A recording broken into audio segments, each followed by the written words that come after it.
Good evening, ladies and gentlemen. Welcome back to Rush Racing, the last race of the week. Yes, it has been an absolutely fantastic week of racing here at Jeddah, and we are back with Division 3. And a fun-filled grid tonight. Obviously, only one driver missing, which is a bit of a shame for the Haas team. I'm sure that they will get their butts into gear for next week in Monaco. But I am here tonight and joined in the comms box by the man that was in the comms box the other day, the guy that has been actually doing pretty well in the start of the first round across all 6 divisions. It is the TP of McLaren, Jackal. Hey everybody! Yeah, it's been a good season so far. I mean, we've had some incidents, but at least Div 6 didn't have too many safety cars. Yes. I was. I tuned in last night just for a little tad, and I was actually quite impressed, to be honest with you. Seeing not that many DNFs with Division 6, and I think a lot of people were a little bit cautious on how that was going to go, because that grid is very, very different to last season, Jackal. You can see no Edge, no Thunderballs, no Datora, no Sick Party. You know, there's quite a lot of names still missing off that grid. Yeah, well, a lot of them have moved up, like Thunderballs and Renier. They both moved up to Div 5, so obviously, they have fulfilled the Div 6 requirement and moved up. So, which is what everybody in Div 6 is trying to do. Yes. It's going to be interesting tonight to see. It's the last, obviously, race of the week, and before we head over to, well, we don't know. It could be sunny, it could be rainy. Monaco, which before we get into tonight's action, how do you feel that the drivers are feeling regarding round number 2 at Monaco?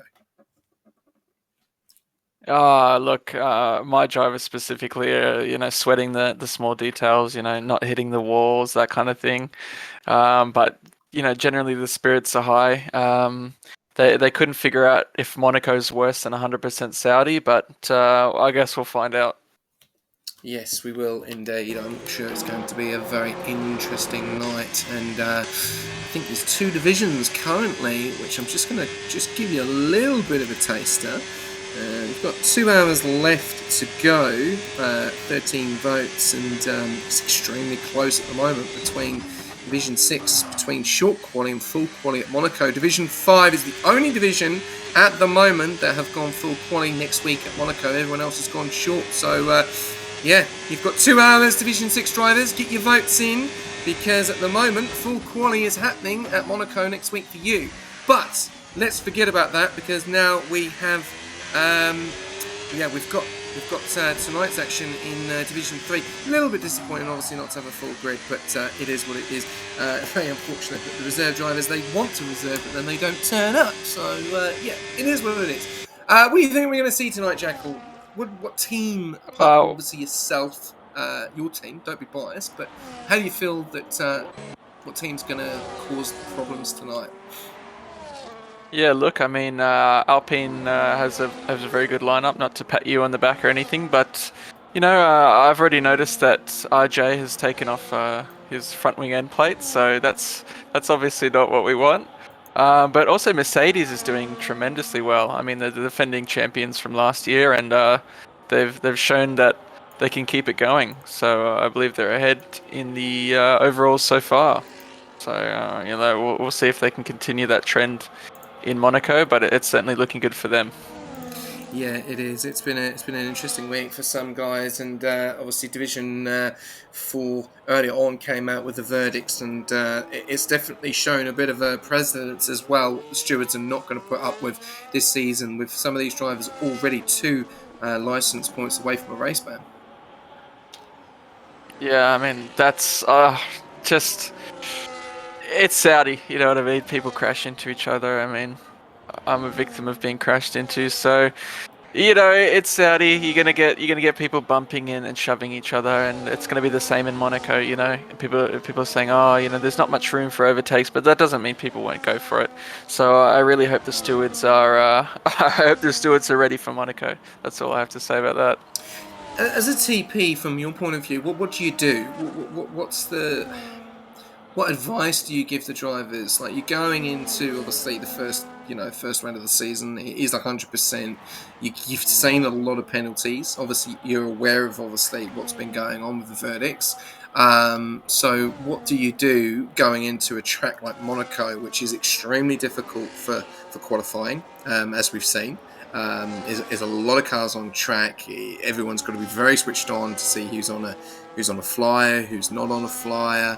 What advice do you give your team to try and keep out the steward's box next week? Listen, Monaco's Monaco, right? What I've been telling them is essentially that if you qualify well, just keep your position. Don't stress the overtakes. Don't try and force anything. Let it come your way. There will, most likely be safety cars. Get them that way. Just focus on qualifying well. That's all I can say. And then obviously there's some team tactics that I'm sure all the teams are talking about. We all know that team tactics. So I think there's going to be less argy-bargy, and it's all going to be played in pit stops. Yes, indeed it is, and it's going to be a fantastic spectacle next week at Monaco. Obviously, Jeddah up at round 1, done and dusted for Division 1. Then round number 2 at Monaco this Saturday coming, 7:30 p.m. 8 EST. You do not want to miss it. It's going to be a great night. But tonight we've got Division 3, and at the moment, Alan is setting the pole time, P1 time at the moment with 1:27.835. He's the only one in the 27s, nearly. Actually, no, he's not. He's the second person in the 27s, as Seba has just gone into. No, sorry, third person in the 27s now. As My Dickinson, goodness. They are flying through as Dickinson does a 27.196. And we've still got Angus, Oblivion, Vettel, and RJ still to finish off their laps. Obviously, we saw last season Plugger take out the championship here. Is not here. He's actually on holiday. Hope he's having a great time. And yeah, he is commentating. He loves it, don't you, Jackal? You absolutely love commentating. Yeah, of course. Yeah, I think my driver's just talking about how I was going to be an engineer tonight, but duty calls. So they've got Lockie engineering, so they're not alone in there. Well, I'm not even supposed to be here either. It's supposed to be you and Hennessy, but unfortunately, things change. But right, here we go. So we've got Dickinson, Aben, and Seba are the ones that are doing the 27. We've also still got Oblivion, Vettel, and RJ still to set times. Obviously, Sebi gone for a very slow time there, 1:39. So we may have got that completely wrong. Looking likely, are we going to see a 26 tonight from Division 3, which would be pretty. That would be something, wouldn't it? Yeah, I mean, in this, we're going to see, I think, a few people trying to improve on their lap. I know that when I was 4th, I was really pushing perhaps a little too hard, so these guys are going to do the same thing. We've just actually seen RJ jump into the 1:27.9s, and that's 3rd place. So there's a huge gap between Dickinson and Aben, and about 7/10ths between them, which is quite unreal, or 6.5 tenths. So, Dickinson's obviously going to be looking to probably push that down a little bit more, keep himself a bit more safe. But that's very good lap, if you ask me. It is, and I'm jumping on board for Oblivion for a flying lap as he is about to start in the Ferrari. His first full time, I think, is his full time seat tonight. I'll have to double check. I think it may be reserved. Please, someone let me know. I can't remember everyone, but here we go, going on board his lap. A little bit of traffic in front. Does look like that's a Ferrari already in his way. Which is this going to go to plan? Whoa, Ferrari may have got this a little bit wrong there. He is full time. Thank you very much, Lamb. Appreciate that. I think Oblivion may want to just jump out of this and go again, because yes, he has. He's invalidated. Jackal, what's going on there? Ferrari got that all wrong. Sammy Slammer getting in the way of his teammate, even though he's reserving tonight, and Oblivion invalidating that lap. Not going to plan there. I'm gonna say no communication. What Oblivion ideally should have told him, you know what? I'm on a hot lap. I'm coming. You're on an out lap. You need to get out of the way as soon as possible. And I think that held him up, caused him to go wide, and he just went over the curbs. So he's gonna have to do that one again. Yes. Really unfortunate there for the Ferrari driver, but yeah, that is three very impressive times, 4 impressive times there from these guys, especially Dickinson, 27-1, 7 tenths quicker than Aben, and obviously that will be looked at, obviously going into Qatar, obviously.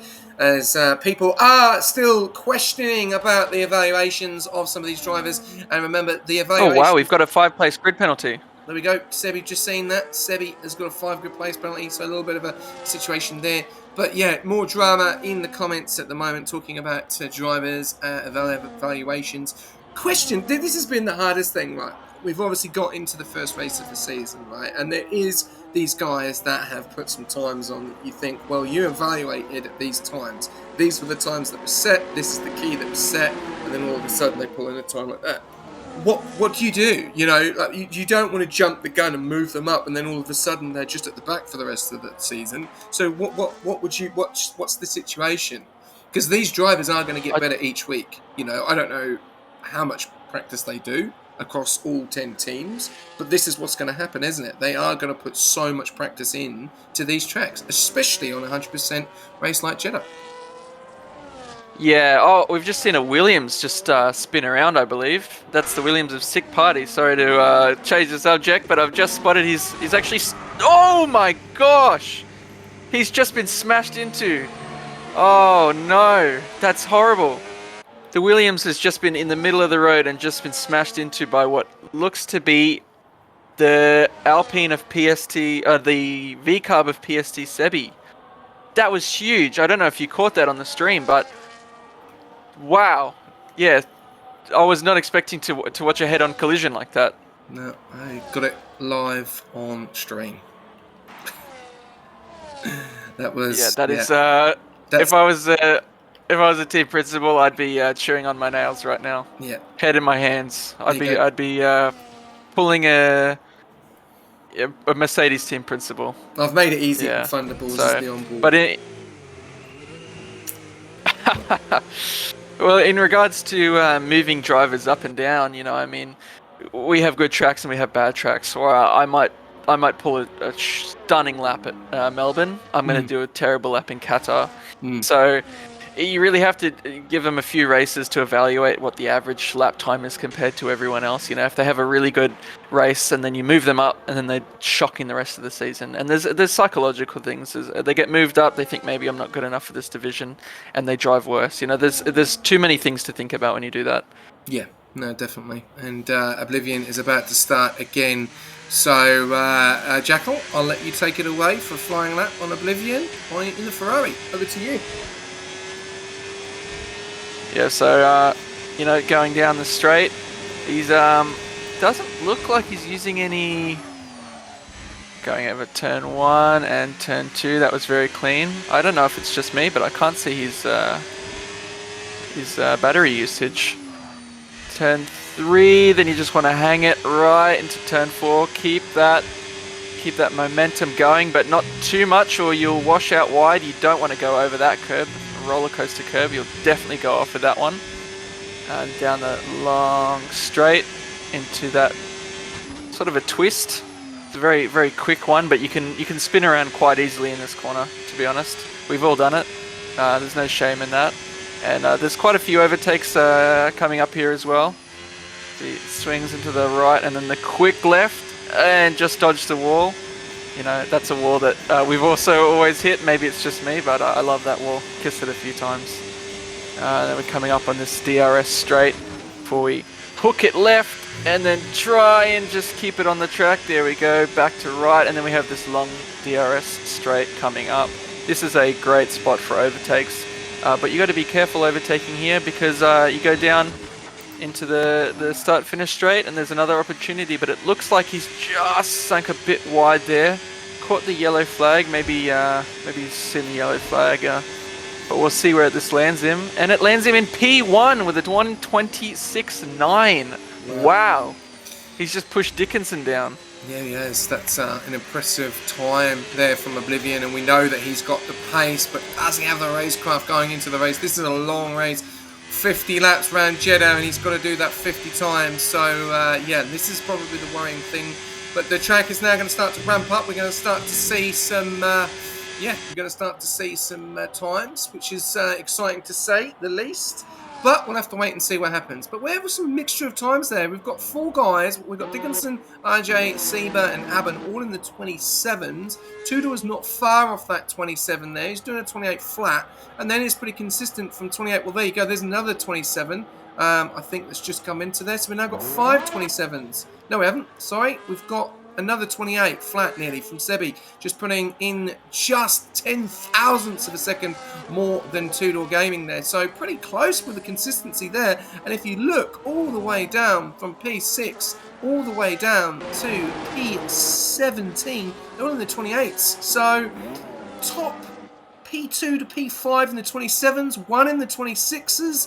And then we've got 2 guys at the bottom there in the 29. So interesting to say in some of these times at the moment. But what is going to happen in this race? 2 minutes to go, 26.9. Can that be beaten? What does Dickinson have in the tank? Does he have another set of sauce? He's just about to go out again. So is he going to change his setup? Is he going to change anything different? Or is that it? Because Oblivion is retired. And just to let you know, in the secret agenda here, Oblivion is being engineered by Campbell Adams, the defending champion from season number 7. So what an engineer to have in the engineer box there, Jack. Yeah, I mean that's crazy. What happened? Why did he's gone? He's retired. I don't think it's very strange. I wasn't. Don't think he thinks anyone's going to beat him. Yeah, I mean. It's not. It won't be that difficult for Dickinson to beat if he really pushes. I think he's only got a couple tenths to gain. I mean, the difference between him and Oblivion is maybe you get slightly closer to the apex on one of the turns. You know what I mean? It's not going to be too. I don't want to say too difficult. If that's the best he can do, that's the best he can do. But certainly, there's got to be more in the tank. Yeah. I think it's, he does drive Farby, but I think they live together. So, yeah. Anyway, tuning in tonight, 55 viewers. Viewership has been absolutely fantastic to the start of season 9. Really appreciate it, guys. 55 of you. Let's get up to the big 60. We've got 30 seconds to go. Dickinson is about to start his lap. And I'm going to jump on board for I'm going to just jump on board broadcast and see if we're going to see an improvement here. We've got 20 seconds to go. Looks like there's a lot of traffic in front. Can he beat that blistering time by Oblivion? Are we going to see anyone else put into the 27s? We'll have to wait and see. Here we go. So coming into the first corner very nicely there, using a little bit of the ERS coming into, well, we like to say, I think it's turn 4, which takes a lot of people here. And then he comes into the loop. You've got to get really good grip and really good traction coming out. Do not hit that curb coming out on the exit because you can easily go straight and invalidate your lap there very nicely. Then coming up into Sector 2 very, very shortly. Not up on his time, unfortunately. He's down on his time. So let's have a look at RJ. RJ looks to be around... Oh, my goodness. Dickinson's just almost turned himself completely around. No. And no, he can't move. It's very close. Yes, he cannot move. He has to wait for the very close. Yeah, 5 good plays. 5 close. Oh, he's clipped. Kuistra, it looks like. Oh, absolute drama here. It says that he's handed a penalty. Oh, he's been disqualified. Oh, he's been disqualified. Oh no. He'll be fuming with that. Oh, that's. Oh, there's loads of drama going on here. Oh, God. Absolute drama here. We're just trying to see with the last couple of cars coming around the corner. There is looking likely Terence is coming around the final corner. Looks like he's either going to get out of the way or get in the way of the Red Bull driver. No, he's gone into the pits. The Red Bull driver comes up. And Seba goes P2, 127.473. I still can't see who's coming around the final corner. We've got RJ, he's invalidated. That is it, done and dusted. We've also got Fish Lips, who is finishing up as well. That is your qualifying, ladies and gentlemen. And Oblivion retired early because he has taken pole position. But what drama there in that qualifying? Yeah, I mean, he's your teammate. So, Yeah, that can't feel good. I bet that doesn't feel good. And Terrence is the team principal, if I remember correctly. So that also probably wouldn't feel good. But just a mistake. You know what I mean? There's nothing he could do. He No. spun around, couldn't move forward or backwards, and the game saw that as a sorry mate, you can't bite there, and he's been kicked. Yeah. Well, yeah, unfortunate. That's all you can say. Yeah, it is. It's unfortunate, really. But I think he's done the right thing. He's stayed still. He's not moved. You know, obviously the guys that are on the lap, they've got to be aware of what's in front of them or what's around the corner. They'd obviously have yellows flashing. So if they want to drive into the car, it's really on the driver, not the driver that spun, because he's stayed still and he's done everything he can. So I don't know what the onboards will say about that, but that's an interesting one. But there is a few 5 grid place penalties, and Jack will take it away with the classification results for quali. Yeah. So first of all, we got Oblivion with that stunning 126.9. We've got Swift in the Red Bull with his 127.4. We've just got RJ, who's just received a grid pace penalty for that collision with the Alpine that wasn't his fault. So we'll see if he can maybe get that overturned, hopefully. We've got Aben and the Aston Martin, the 2 Aston Martins together, the Sauber of With Me Teeth, Sebi, Tudor, Terrence, Fishlips, Hato, and they've disappeared from my screen. Well, quick enough, mate. So at least we got the top 10. I know. I was always just shocked. Just do the top 3. They're the main ones. 64 people of you tuning in. Let's get it up to 70 and let's get on to it. We've got 50 laps of Jeddah for the last race of the week for Division 3 before we kick it off to the lovely heights of Monaco, and a track that we do not do often, and it is on the calendar for round number 2. And I think a lot of people are going to be biting their fingernails or doing the amount of practice that I've ever seen on an F1 game. So we'll have to wait and see, but we've still got Jeddah tonight. We've had some blistering pace there, as we've seen in quali, which I'm sure is going to be questioned. Yeah, I can't remove that. We don't restart the race or anything, unfortunately. It might get removed at the end. Yeah, that'll have to go to the stewards. Go to the stewards. I can't do anything about that. I do appreciate your message. So they've already got their work cut out for them so early. Yes. So that's very early on. That was very interesting to watch. I wonder how that will fly though. He did cause an incident, but there wasn't much he could do about it. So obviously they might be a little bit more lenient. It's not like he intentionally turned himself around.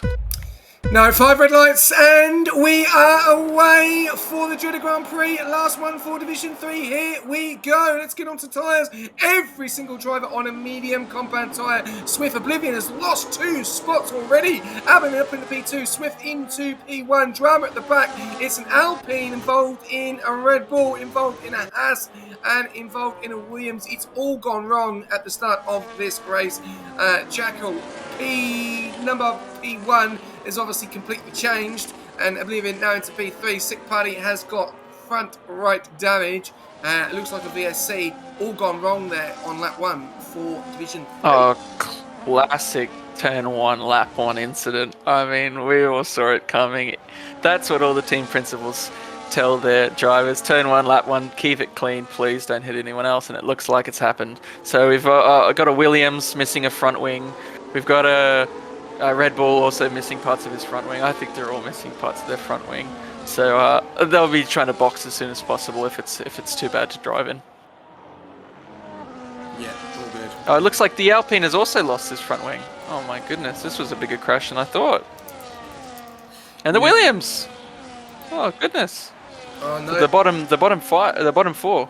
Yeah, there's a lot going on at the back, but we are having green lights, and we are going Seba into P1 at the moment. We've then got Aben in P2, then Oblivion, then Angus, then Sebi, then Whiff, then RJ, then Hato, then Tudor, Vettel, Cherkev, Sebi, Terrence, Sammy Slamet, Fishlips and Sammy Slam having a nice little battle there. Dickinson in P16, then Sick Paddy, then Kelly, then Salt for my chips at the moment. Alan ready to pounce and make a move on lap 2 for the lead of the Grand Prix, and it's already starting. Is he going to make the move? Oblivion is moving over as well to get out. Oh, he's gone too quick, and he's gone right into the side, pushing Aben off track.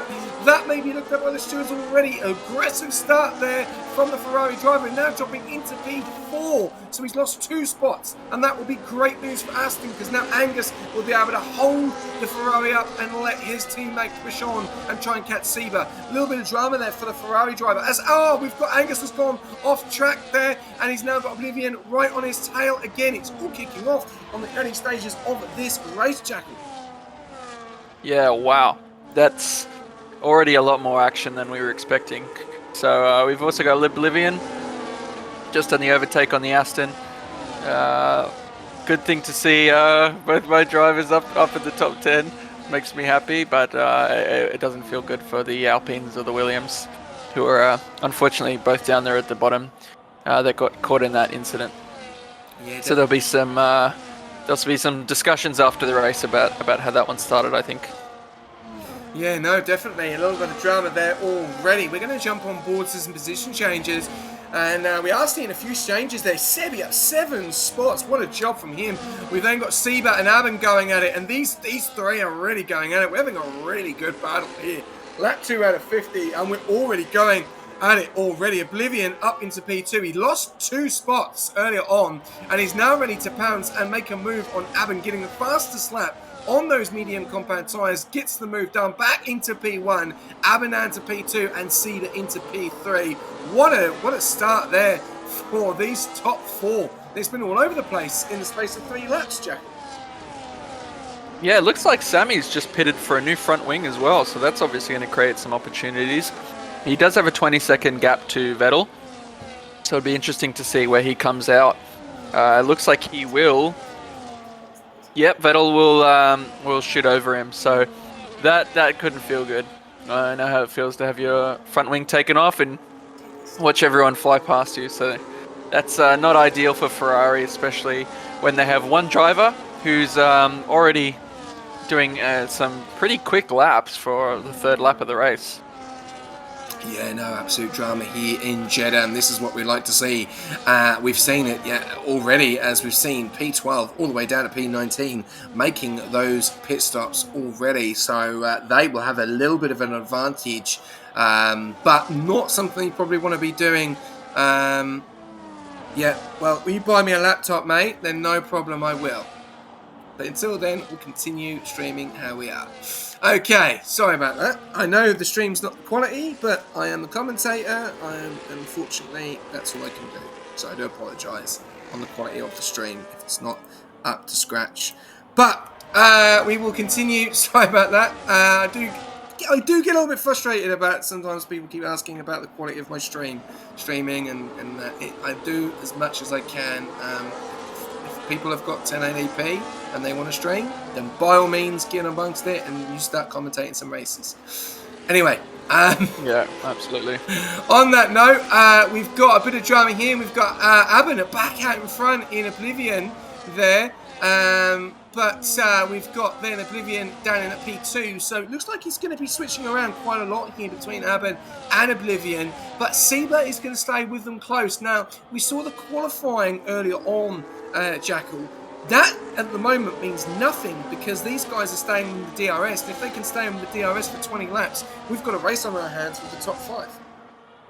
Yeah, absolutely. I mean, Oblivion has his work cut out for him. Just because he was quick in qualifying doesn't mean he can hold it together in the race. I mean, we're only lap 4, so if he's struggling to hold on, he's gone for the overtake. Doesn't quite happen with Aben. He's not quite there. You can just smell first place. He's going for it, but he's got to be careful in this back straight because you overtake and then you get in the DRS and then you get overtaken again. Yeah. So it's obviously not ideal, but if he can pull out a little bit here and keep him behind, then he'll be good. Yeah, it's all going on behind the Red Bull and the Aston are going out. Oh, a little bit of a tank slapper there for the Red Bull, and Angus is going to come back on him, but Sebi's going to come on the right-hand side, and he's going to get in amongst it on the McLaren. He needs to be very careful. Free wide, being extremely careful. Oh, Sebi's got it all wrong. He's locked himself up. Sebi, he lost the grip there, and he's dropping himself down into P6. That is a mistake by himself. The driver, he's now got his teammate behind in RJ. Now, what does he do here? Do they make the change? Do they make the switch? We'll have to wait and see, because those tyres look like they've all got it all wrong. We also saw the situation there, the two Astons back out in front again. We also saw Sammy Slammer losing that front right plate as well, spinning into the wall. So he's not having the best of nights at the moment in the other Ferrari. But it's all going on at this top 5 and top 6, as well as we've now got Sebi and RJ together. And what will be the situation here? Obviously, you're in the comments box with me, so you can't decide, but what would you do in this situation? Sebi's probably boarded his tyres out there a little bit, and RJ is going to be, he's in the DRS. He's got the opportunity to try and push on and catch whiff. Yeah, look, I think he might have some... Oh, Sammy's just retired. He might have some... Sebi might have some, some body damage there, so if it's too bad, I think whoever's engineering will make the call to swap the cars around. It all depends. Maybe there's a reason they haven't swapped yet, or maybe they're just like McLaren in real life, and they really like to fight each other. So we'll see how that goes. I'm not there with them, but I'm sure it's very tense, and there's probably not a lot of talking. There's a lot more concentrating going on. Yeah, it's really unfortunate to see, and Sammy Slammer out of this race. So Ferrari down one driver after a fantastic start they've had to the season as well. We've got the two Astons as well of Aben and Angus, and Aben has left the session. So Jackal, if you could get Aben back in, this is a prime thing that happens with this man every single race or all season. He is now AI, and that is causing big problems for With, Seba and RJ and Sebi, and really unfortunate to see. I've sent him an invite. As Sebi and RJ are getting extremely close. Look at this, they can't get past him. It's 3 going wide, the AI is right in the way, and this is going to help Angus and Oblivion pull away as Sammy has left the session. Really unfortunate. Aben is dropping like a stone. Now Sebi and RJ have got through, and RJ up into P4, Sebi into P5. McLaren having a great night in P4 and P5. The Aston Martin of Angus, who wasn't going to make it, he is here, and he's having a great night. Hato is round. Oh, Hato. We've got drama going on here, and he can't turn around. He can now turn around now, but the Haas goes past into P10. It's all kicking off. He's going to have to be quick, because these guys are coming around fast, and here they come. It looks like his teammate of Vettel, and it looks like it is a VSC, so they will slow down. Hato does eventually get round. It's all kicking off here. Lap 6 out of 50. We've had a few spins. Aben has joined back in, thank God, so he's not going to lose that many spots, but he has dropped into the DRS of Tudor, but he's lost 1, 2, 3, 4, 5 spots. Massive situation there for Aston, but we're now on a VSC, Jackal. Yeah, it slows right down. I mean, obviously not ideal what happened to Aben, but it happens, internet or whatnot. And, you really hope in those moments that the AI can hold its own, but obviously it cannot. So I think, looking at the Papaya 4 and 5, I can't be too mad. Sauber will be happy with 6 and 7 as well, having their boys together. So it looks like Hato is pitting for a new front wing, which is obviously the best move for him. And interesting to see that he didn't immediately drop to the bottom when he turned around. So that's very strange. And it looks like we've got the Red Bull and the Alpine fighting each other. They briefly ghosted into each other. So kind of curious as to what actually happened there. It doesn't look like any damage came of it, but they did look like they were inside each other, which is, not especially great for racing. You don't want to be inside your teammate. It might get a little weird. No, definitely not. We're just jumping on board with an onboard for Aben. Do apologise with that drift. Really unfortunate now. Down into P9, 2.4 seconds behind Sebi. 2.3 seconds Kelly behind him. It's such a shame there, because he's now going to try and really pull in that gap. Because we can see there the P1 and P2 all in the DRS, but there's 4.9 seconds between Seba and Angus. So this has changed things up with that AI situation there, which has definitely changed things. But Aben is catching up to Sebi, 2.2. He can see him in front of him, so we'll see that continue. But look at the gaps forming now. We've got the P1 and P2 going at it. We've then got 5-second gap between RJ and Angus, and then he's got a chain of cars behind him. Seba, Sebi, Whiff, and Tudor, the two kicks and the two McLarens. So we've got a serious battle here for P7 up to P3. Yeah. Oh, Sebi's just got a time penalty. So that's obviously going to be for track limits. So obviously not ideal, but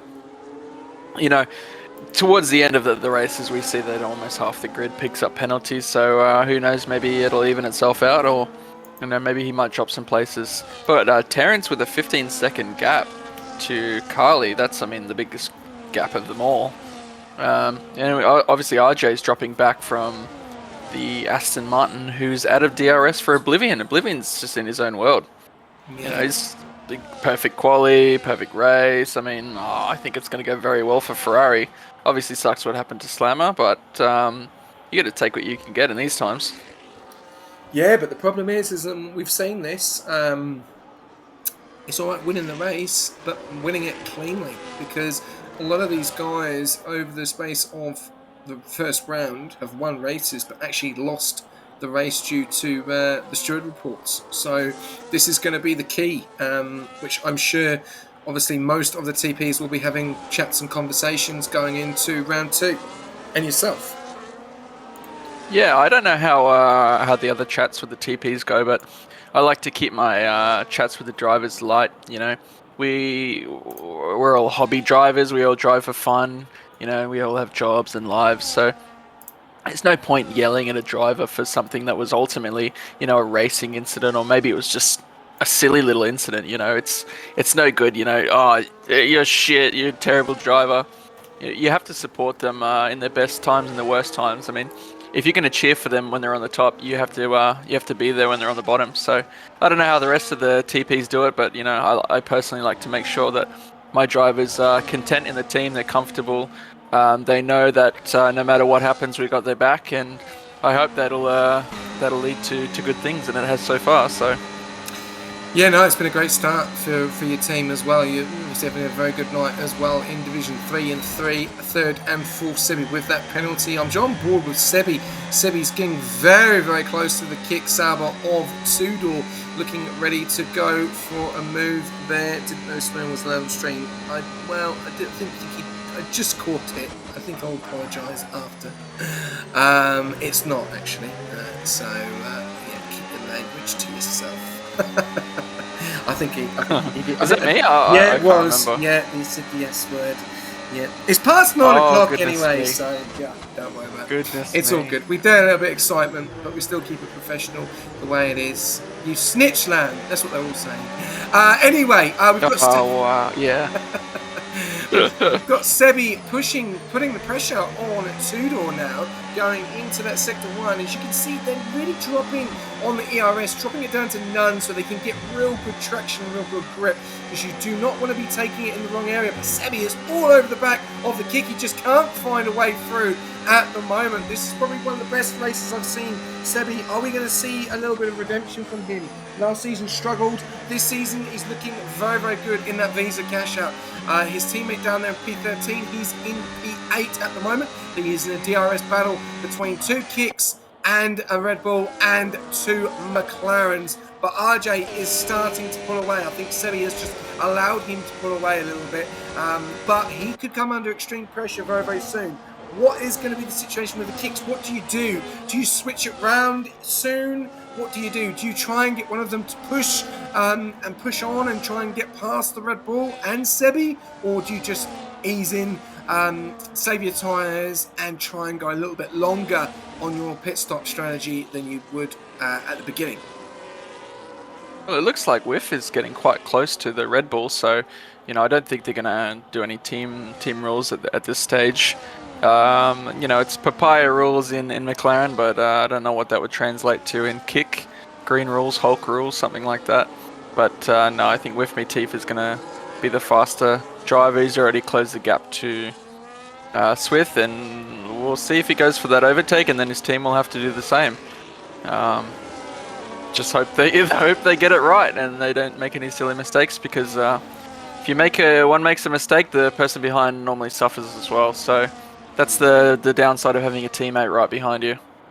Yeah, definitely. As Sebi gets himself into a little bit of a kerfuffle and gets himself a penalty there.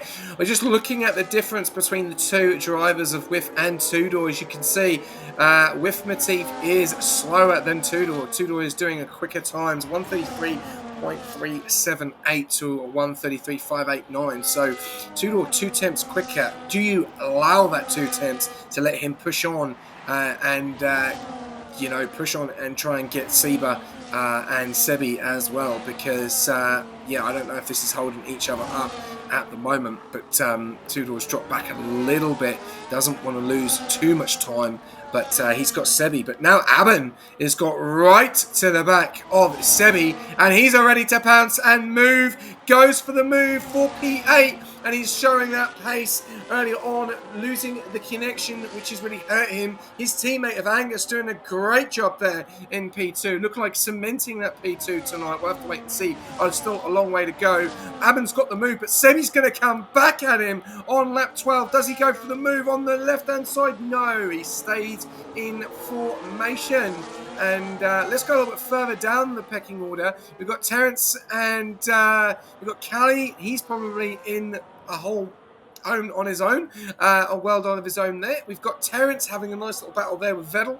Vettel down there in P12. Mercedes not having the best of nights so far. We've got Vettel in P12 and Haydo with that spin earlier on down there in P16. The two Williams not having the best of nights at all. P17 and P18. Fishlix has decided to pit, so he's going for a different strategy. Sick Buddy having that spin as well. Haydo on the softs, so he's trying to push on as much as he can. But if we're looking at gaps to the leader, look at that, 53 seconds, Sick Buddy to the leader. So, not the best of nights for some of these guys already, and we've still got a long, long way to go in this race. Jack. Yeah, I mean, we've got a couple team principals, Vettel, Terence, and Whiff. The two team principals for Mercedes and Alpine fighting it out. Who's the better TP in Div 3, and then we have some massive gaps opening up. Fish Lips 13 seconds behind Terence, 10 seconds behind Carly who's 7 seconds behind Sebi. I mean, these are some pretty big gaps that are opening up. But then you've got fights at the front, like the Red Bull and the two Sauber drivers who are still all together. They're keeping it close, and then obviously we're going to see some backmarkering, I think, sooner than we expected. Yeah, it is looking very interesting, to say the least there, as Oblivion obviously is having the great night tonight in that P1 position. 3.6 seconds to Angus. They were obviously having that battle first early on, both Astons, and he's now managed to gap 3.6 in control. Pretty good on the ERS front. Angus in a very good position as well. He's 3.2 seconds, 3.5 seconds in front of RJ. But it could all be undone with a safety car as Seba's gone into the wall. Oh my goodness! He's lost no! He's lost the front left plate. Has he got anyone coming round?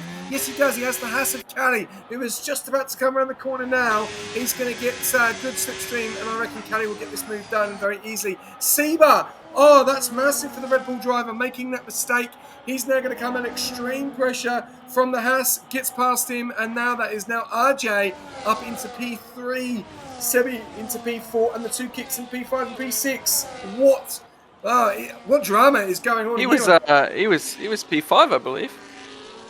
He was above. I think Whiff was following him. So that will obviously open up a bit of a gap, and we can see the two Saubers and then the two McLarens going at each other.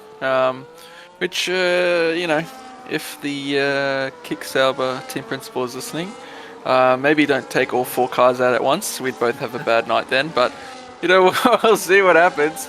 Tudor is obviously the faster of the pair. He's gunning to get past. He really wants to get through, but how do you tell your own team principal that you want to go through? Yeah, it is. Oh, a little bit of drama going on here as Sebi goes for a move on Vettel, doesn't? Oh, he goes around the outside. Does he get the move? Does he get the grip? Oh, Vettel has, Sebi has come out on fresher tyres there. Just noticed he's on that one lap. And he's gone into turn 3! He's just come out the bits and it's all over for Sebi. Can you believe that's just happened? He's done what Aiden has Raiden done in Division 1. He's hit the side of the wall, and that is absolutely terrible. And that is the first safety car of the night. Lap 14 out of 50. Jackal, scenes here at Jeddah. Yeah, I mean, I was, to be honest, expecting an earlier safety car, but you take what you can get. It's going to be great for the drivers who really want to get off these tires. You know, this is almost a beautiful pit stop opportunity. You know, I think most of the front runners are going to be getting off these tires. You really can make them last a lot longer, but it all depends on the grip and what everybody else is doing, because you can gain some track positions, but at the end of the day, you know, is it worth it to have the track position for a short time and be overtaken, or have to fight your way through the battle and get possible pens? Like, you really have to make that decision, and we can see almost everyone's double stacking, which is obviously going to cost some time, but yeah, we'll see how that plays out. Yeah, definitely. And we've got, I just wanted to let you know, we've got some new channel points this season as well, which is something that they do in the real Formula 1 when they actually interview the TP along the race, if we can get them. So just want to give you a bit of a heads up on a few of the channel points that we've got. We've got Choosing a Moat, Ask Comms, Q&A, Background Check, Surprise Interview, Background Check. We've also got onboard view, no overlays for 1 lap, quote of the race. Take a break, have a Kit Kat, VIP free sub as well. And I'm looking to add a new one, which will be interview with TP, which I think is on here. I'm just going to double check. I think it is. But yeah, we're just engaging with our viewers. And I'm going to just see if we reach out to someone, actually. There we go. Surprise interview. Drifts, who do you want us to surprise interview, mate? Then we'll get amongst it. But this changes the dynamics of everything now. Oblivion leading the way, 3.5 seconds out in front. Not the biggest lead of all, but now he's got to do it all again, and he didn't have it easy because the Astons really did put the pressure on him earlier on in this race. Yeah, I mean, Whiff has just taken 4th place. We've seen Abin pop back up. You know, didn't have a great start in qualifying. He had a great start. He just didn't have a great finish. And then Tudor's sort of been left behind, P7. So with those safety car, everyone will bunch up. Looks like everybody's got, you know, some beautiful fresh tires. Everybody's on 0 laps. Sick Party, interestingly, chose track position over anything. So we'll see how those 13-lap old hards do him. They can last well into the, you know, 25 laps or so, and even further beyond. Depends on how risky you want to get with it. But you know, personally, I would prefer to be on the newer tire, but to each their own. Maybe he knows something I don't. Yeah, it is. All right. Watanabe, are you free? Let's see if we can get Watanabe in, because he is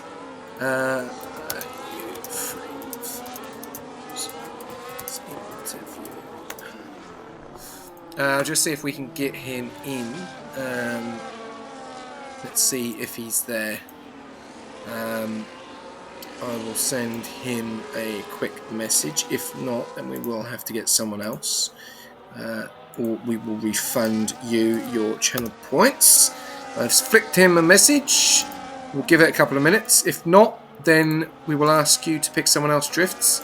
But guys, if you are tuning in, lap 16 out of 50. We've got a safety car. Yeah, we've lost 2 drivers. We've lost Sebi. He is the one that brought the safety car out, and I've got a feel for him, man. He comes out of the pits, he has a nice little battle with Vettel, gets the move done, and then hits the wall. Like, absolute drama here. And then we also had Sammy Slammer earlier on, very early, obviously did struggle tonight. Oblivion has led the way most of this race, but he hasn't had it easy tonight. It's been a bit of a difficult one. But now Angus in P2 and RJ are the top three that needs to obviously put pressure on him. Things have changed a little bit. We do have a few penalties. We've got 3 seconds for Sebi, 3 seconds for Trio Kev at the moment as well. So I don't think we're going to be able to get Watanabe in. So Drifts, do you have anyone else that we can jump in for a surprise interview? Because that's not going to happen, I don't think, unfortunately. But we may have to refund him, Jackal, as safety car is coming in. So I will let you take away the safety car restart. Yeah, Oblivion, he's going to have to master this one because obviously the pack is right up behind him. He's weaving it, going into that back straight, playing it really cautious. We'll see if he can catch them off guard. Obviously, further down you are, you can't do much. But wait, as he goes into the last turn, and he's gone for it. Now, obviously, he can't overtake until the checkered start-finish line, but looks like as soon as he does, looks like the Aston is going for it, and RJ's dropped slightly back. Ooh, looks like he's gone a little bit wide there. I think the Aston's actually going to be quite close to him. Going to have to use a little bit of ERS potentially to get a little bit closer to him. And to me, honestly, it looks like Oblivion is struggling a little bit as he just wobbles. I mean, that's a big struggle. If I was the Aston Martin driver, I'd be right on the back of him. You know, he's making mistakes. Ooh, but kick's gone looks off. like the With Massiva's gone off track. I don't know if he's got a problem. Seba is retired. He's called it. He's lost it in Sector 1 there. So Red Bull has gone all wrong there. Sorry to interrupt there, Jackal.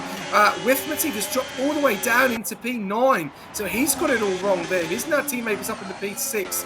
Aben into P5. We're on board at the moment. I think turn 4 has taken another one. So there's 2 drivers tonight. Sebi and Seba are the 2 drivers have taken. So Red Bull and Visa and Ferrari have 1 car left. Really unfortunate events there. 3 down, 16 to go. We're back on board with Aben, and I'll take you back to Jackal. Yeah, wow. I mean, this is shaping up to be a very interesting race.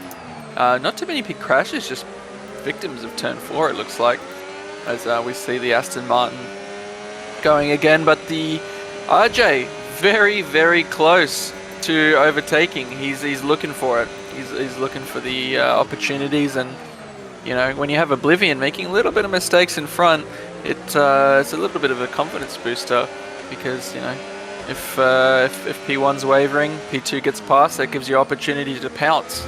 You know, you can take you lose 2 positions just as easily as you can lose 1. We do see a little bit of movement going on. The other 2, you know, Red Bulls fighting, technically V-Carb and Red Bull. As we just watched Salt.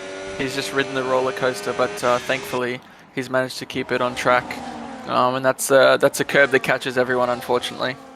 Yeah, definitely, and we can see there that Oblivion has got the pace in the Ferrari. He's already pulled out of the DRS. He's trying to. Angus is trying to stay with him. Look at that, 75% against Angus's 33. So a lot more better on the ERS management there. He's now put it into a second. Looks like he is going to be able to push out. So Angus is going to come under extreme pressure from the 2 McLarens. Sebi really does need to try and pull on in front of RJ and try and pull that 3 seconds, because I don't think he's going to be able to drop Aben. So McLaren may need to work together there to try and get him further on, or they're going to just have to take that on the chin, that 3 seconds, and see what happens later on in this race. Still a long, long way to go. Comes Q&A. Keeper, what would you like to ask myself or Jackal, or both of us? I think there's an ad. Well, you So know how to get rid of it ads. depends on if he's been a good boy and You know how to get if rid he's of been a ads. good boy or not. Ooh, Tudor joining the penalty party. If you want to get rid of those ads, then press that blue button and subscribe. But we've got a Q&A. So, question for you and for me. How many more DNFs from here do you think we will see? Look, it's hard to tell. In Div 1, I believe we had 8. Div 2, I think we had 7.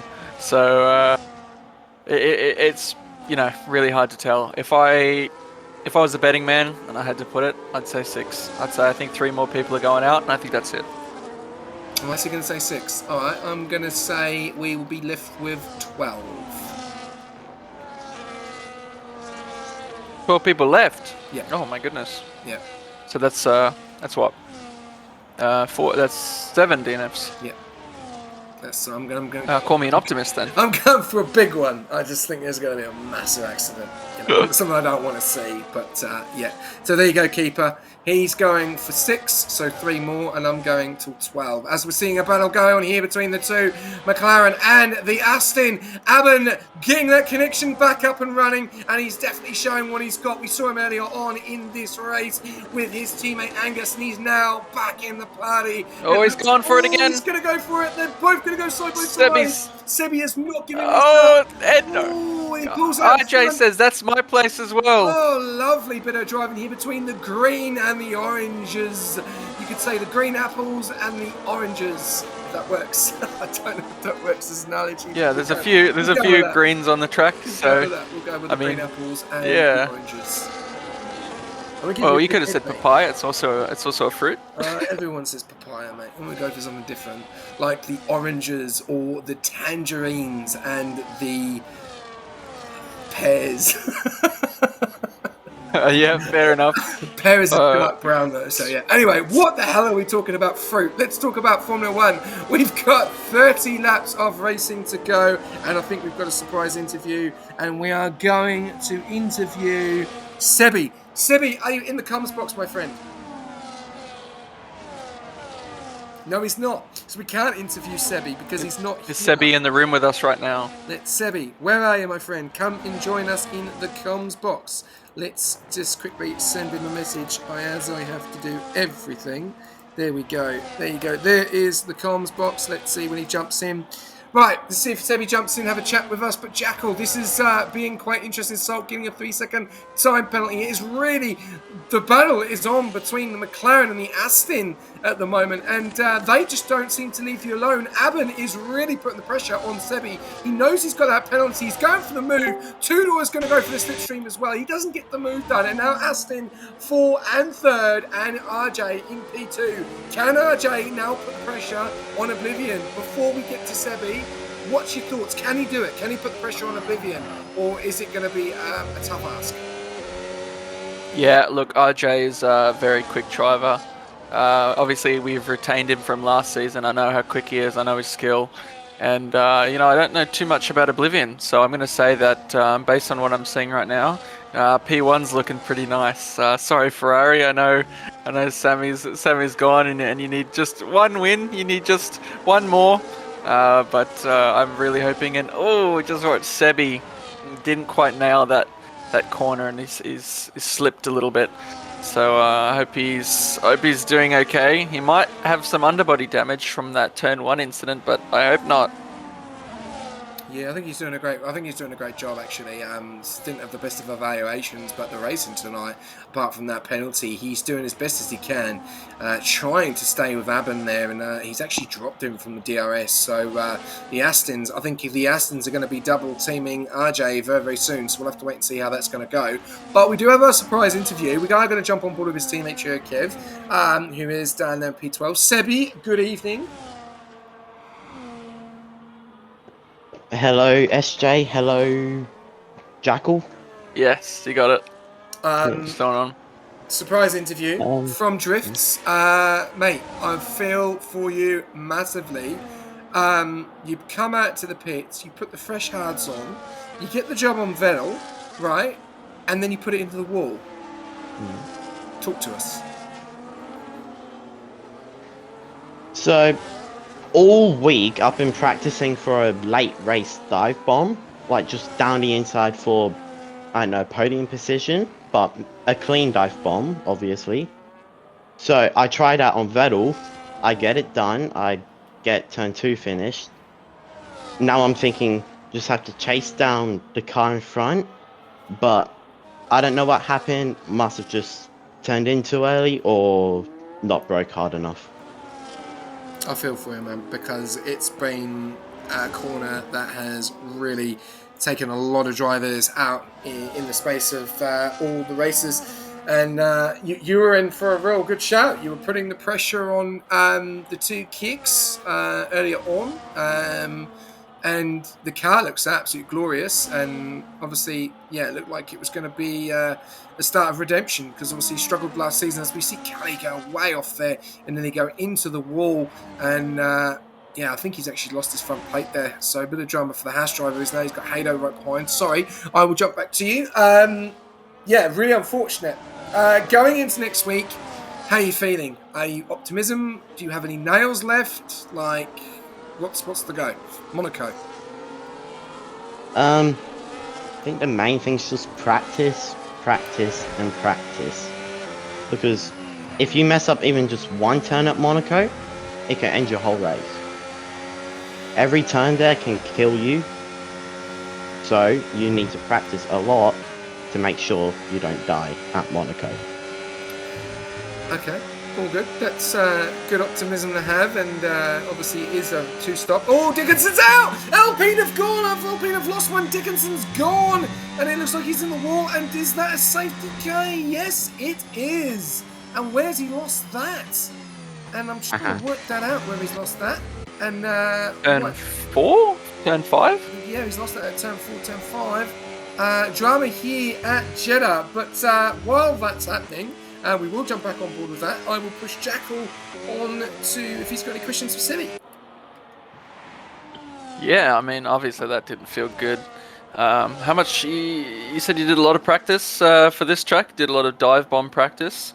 How do the AIs feel about that? I'm sure they went through about that. You must have, I doubt you nailed it every time. The first couple times, I had to retire from it, so those first times weren't the best. Because I was practicing on 110 AI for ultra realism. Oh, yeah. After that, I kept on just moving as late as possible and then going through it and doing it clean, winning the race, and yeah, just a lot of practice, and the AI were pretty angry at me. Yeah, that sounds like the case. With Monaco, you're obviously going to do a lot of practice. But are you expecting any major incidents in Monaco, or do you think everybody's going to keep it clean and just slot in behind each other? Div 3? No. I am predicting a lot of carnage that I will risk staying out for a safety car and not pitting. Oh yeah. And for this race, how many DNFs do you think are going to happen? Obviously, we've already got 4. So my prediction is 6. SJ's prediction is 7. So what's yours? Halfway through the race, 4 people DNF. I reckon they go a bit wild for the last 15 laps, and 10 people DNF, so we'd be left with 9. Wow. Okay, 9. 10 DNFs is certainly pessimistic. I think you've. Yeah, I think there's going to be a few unhappy drivers, maybe a few controllers in TV screens there, or wheels. We don't judge. Wow. Yeah, that's all the questions I have. So yeah. Okay, all good. All right. Well, Sebi, thank you very much for coming in for the surprise interview. Unfortunate on events tonight, but we look forward to seeing what you can do next Wednesday in Monaco. Yep. See you guys. Cheers, mate. Okay. Alpine. Out. Dickinson. Really unfortunate. Not the night he's had. Had a fantastic qualifying. Then, obviously, spun. Got DSQ'd. Had to start from the back. And that's just been a difficult one tonight. And now he is DNF'd. And that has brought the safety car. We're on lap 24 out of 50. We are nearly halfway. We just got 1 lap to go. Everyone's coming into the pits. Strategy definitely spices things up now, because Terrence, Whiff, Callie, all going to go on fresh hards. and these guys from P9 up to P1 all going to be on old hards. So yeah, this could spice this race up massively to the next part of this race. Yeah, I mean, there's a reason that the top 9 have kept their hards on. So if you're pretty much 10th onwards, what are you worrying about? You're all scoring points still, top 15 score. So it's really, how much can we do? For some reason, it's showing Hado had softs, but now it's showing his hards again. So I'm not sure if that's a glitch on my screen or what's going on there. But yeah, obviously still under safety car. It's going to be bunching up, and hopefully it goes in soon, and we get back to the delicious action. Yeah, it's going to be interesting. We've still got 60 people tuning in. Thank you very much. Really appreciate it. Just want to big up to all of our sponsors as well. Love the support from them still. Obviously, Pagnian, SimLab, and AI369, and also our new affiliate this season, which is SRC. Now, if you don't know who SRC are, go and check them out. They are a setup, they do strategies, and they are pretty, I would say, pretty close and pretty spot on at the moment. It may need a bit of a tweak here and there, but no, really good to have them on board. So feel free, jump on board and get amongst the affiliate code, use the discount, and also if you need anything else regarding sim gear as well, feel free to jump on board Pagnian and use the code. Right, safety car coming in. We're halfway through, 25 laps to go of this race. We've had 2 safety cars and 4 drivers out. 1 Alpine, 1 Red Bull, 1 Visa, and 1 Ferrari. What are we going to see here as Oblivion is going to take us away?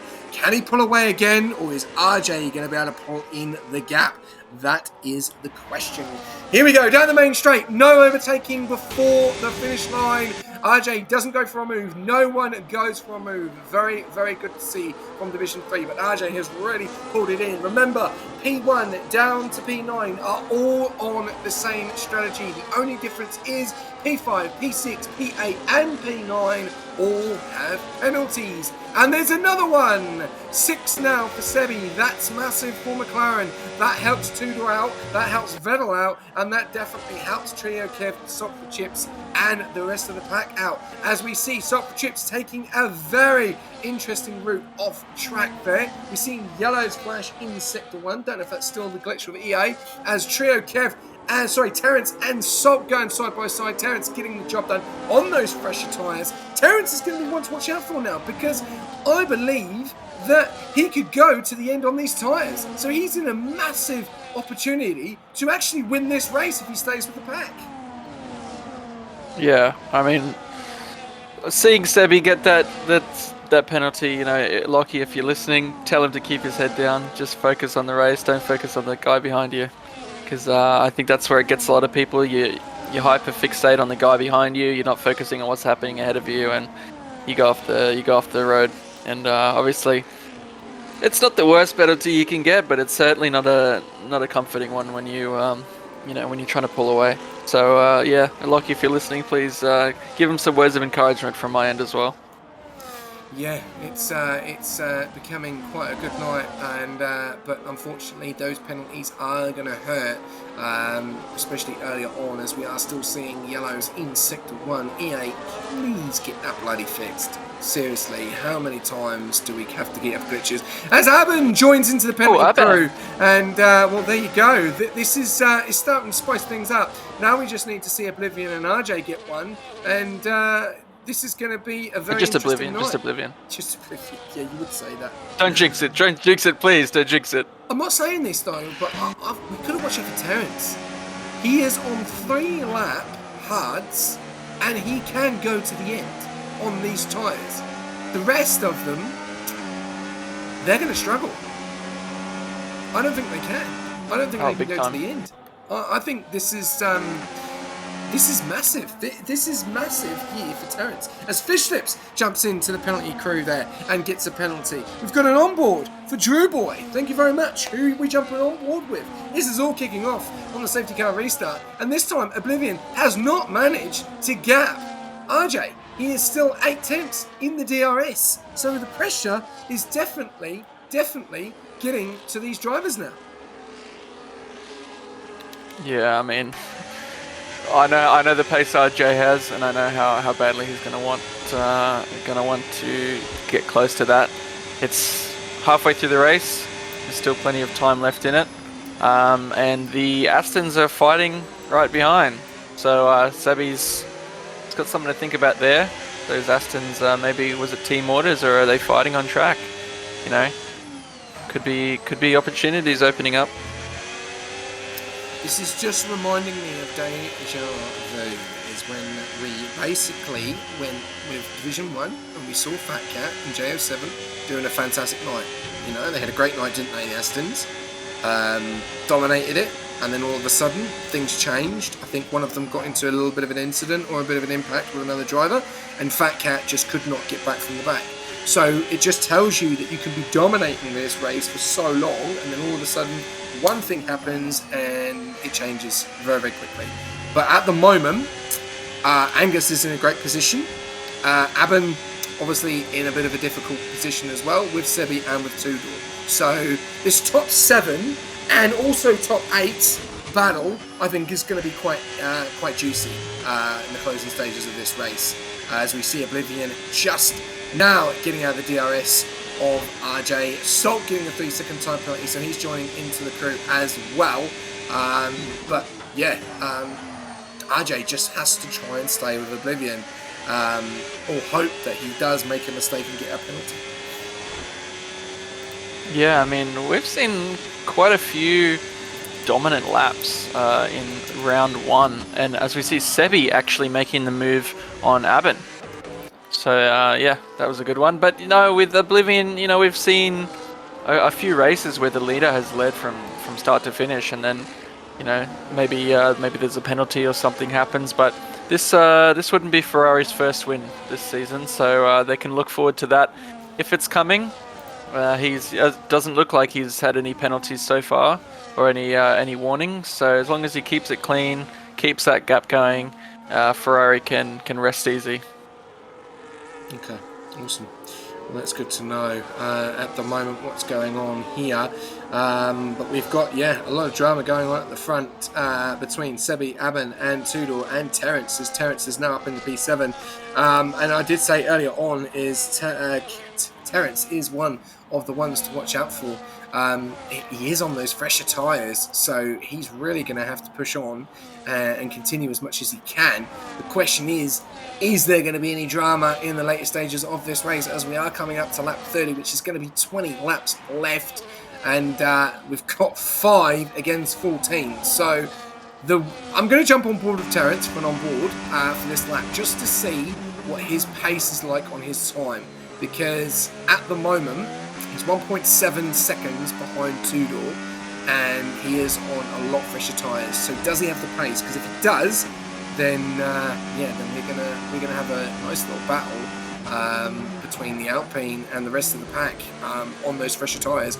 And he's also bringing in Whiff as well, who's on the same tyres as well. So the kick and the Alpine driver of Terence and Whiff could definitely be a surprise here in this race, Jackie.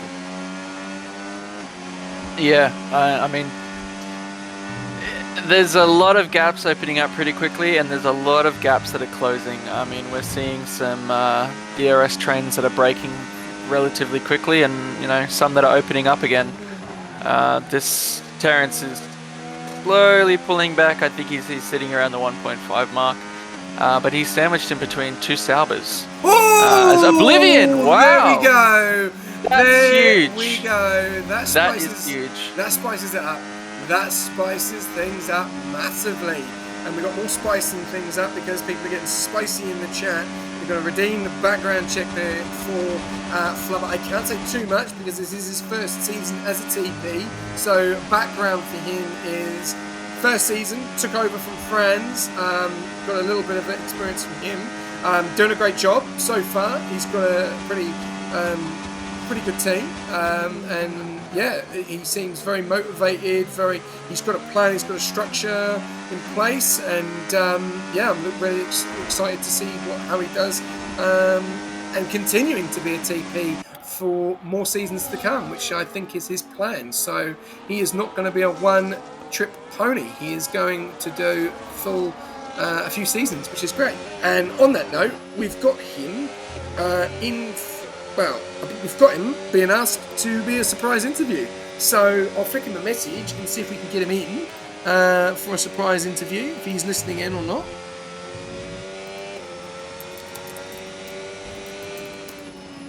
Or you can if you want to. Jackal. Safety car? Is there a safety car? Oh yeah, we have. Fish Everyone Slips is out. slow down. Fish Slips is out of this race, so that's another one. And no, it's VSC. Oh, VSC, okay. What happened to Fish Slips? Slowly getting one of every team going. It's not filling me with confidence. Turn 4. I don't know, maybe. Maybe it was turn 4. We'll see if there's a big blue smear on the sideboard of turn 4. And yeah, hopefully it's not a big VSC, not a long one. Yeah. Just don't leave the lobby, please, Fish Slips. Remember, you are the host. Yeah. Yeah, that would ruin everything. Yeah, it would. Please, don't that do would that. grind everything to a halt. But I reckon he'll probably be engineering Sick Paddy, so those guys will be working at it. A Sick Paddy is ready to pounce on Kelly and make a move here with the DRS. Does he get the job done? I flicked the message over to Flubber, so we'll give it till lap 34. And if he doesn't jump in, we'll refund you and we'll do someone else as a surprise interview. But Sick Paddy on the back of Kelly. Does he get the job done? It's mediums versus hards. Doesn't get the job done, stays in that P11 position. We're going to go further back up to here because if you have tuned in with us on lap 32, this man in the red car, Oblivion, has got that penalty and at the moment is going to lose this lead and going to lose this win at the moment. So he really has to put the power down now and continue as much as he can, because if not, then RJ is going to take the win here. Yeah, I mean, he's slowly pulling out 1.7, 1.8. Like, I'm just hoping RJ gets a little bit more pace in him. If he did win, you know, I'd be screaming. You know, I think I'd have to mute myself. I'd be jumping up and down. You know, a few handstands. That'd be the quickest graphic that I've ever made too. So, but 2.2 seconds is dropping pretty quick. So Oblivion's obviously said, "Oh, I've got the 3 seconds, and I've got to make a move. I've got to get going." Yeah, it is indeed. Apparently, he needs an invite. Salt apparently needs an invite. I think send him one. That would be awesome. If not, then I'll have to do it. But looks like we'll give a couple one more lap. We'll have to wait and see if Flubber is going to jump in. Angus, so we'll just go a bit of a roll through. I believe in that P1 position, we've then got Angus, then RJ, then they are your top three. Abin putting the pressure on RJ quite a lot, does have that penalty though. Will we see the Astons work together here? Angus try and pull him in a little bit, but then Angus has a massive opportunity of trying to get the win here as well. So he doesn't really want to ease off the acceleration here, Jackal, because this is the hard thing. He's 2.6 seconds behind Oblivion. If Oblivion gets another one, that's 6 seconds. And if we see another safety car, Angus has another opportunity of winning this race. If he drops off and lets Oblivion pull away, then he's going to lose that opportunity. So, bit of a tough situation here for Angus and Abin, because Abin needs to be putting the pressure on RJ, but Abin has the penalty. Angus doesn't have a penalty, but Oblivion does. So, in this situation, what do you do in Aston Martin's situation? Do you drop off Angus and let Abin try and get past and then try and push Abin further up? Or do you just let Angus continue his drive? The way this race is going, I think just hold steady. You know, you never know what could happen. We might even be Oblivion might be making more mistakes. We never know. So it looks like he's about to drop out of that 3 seconds. Oblivion's probably just breathed the biggest sigh of relief in his life, as that 3 second gap has just opened up. So we'll see if Jay can do anything about it. If there's another safety car, Oblivion might put his controller through his screen. So all we can do is wait and watch what happens. Yeah. Well, we'll have to wait and see as they're getting closer and closer. Just going to look at some times here to see who is the quicker car. And it's actually Angus 131.992 to Abbins 132.008. So there's hardly anything in it. But RJ is the quicker car out of both of them. He's doing a 31.763. Do you have Salt? I don't have Salt. I had a look through my list.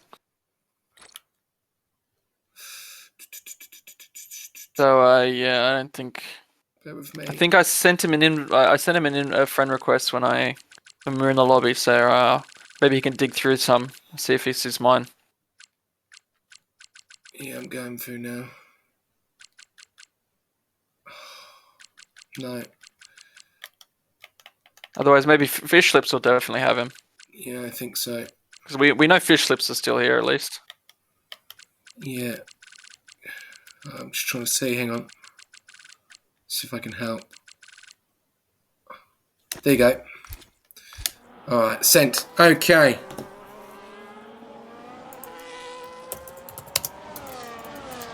We got some. The Aston Martins are closing up pretty rapidly, which is obviously Okay. Well, a nail biter moment. we will refund Thunderkiller because he has not jumped in. So there we go, and then we'll complete the rest. Oh, hang on, cancel that because I've got the onboards. These onboards are flying in tonight, which is really good to see. Sorry, Thunderkiller, mate, he's not there, so I'll refund you, get your money back. Right, we've got an onboard for another lap. Who are we jumping on board with this time? We are really coming 35 laps out of 50. Still a long way to go in this race. A lot has happened here. We've still got a few pens as well. Look at some of the penalties. 3 for Oblivion, 3 for Aben, 3 for Tudor, 6 for Sebi, 3 for Trio Kev, 6 for Salt. And he is going to get points as well. Everyone is going to get points. So we'll have to wait and see how we go. So, right. Drifts, we've got yellow in sector 2. And It looks like a Mercedes of Hato. Again, man. Oh, and he's just been hit by Trio. Has gone straight into him. Wow. Oh no. That was... That looks like a DNF. That is 10-second penalty for him. Yeah. Is that no? He's still going. Is he DNF'd? It's no, he's got no front wing, but he's got a massive opportunity again to go again. And also, we have a safety car. And I'll tell you something, this has destroyed Terrence's chances because now things can change up a little bit. You mean Oblivion? No, well, Terrence, because Oblivion. No, because Terrence was on the better strategy, and now he's got to go on Oh, the true, hard, yeah. and everyone's going to have to drop off. As their Oblivion goes side by side with Whiff, he does get the job done, and Oblivion up into P2 on mediums. So, yeah, and now Aben on the hard. So Terrence now going the longer distance, and the other guys are going to have the fresher tyres. So it's now reversed. So this race is definitely spicing things up. What is happening here, we'll have to wait and see. But yeah, I don't know why Trio Kid drove into him that fast.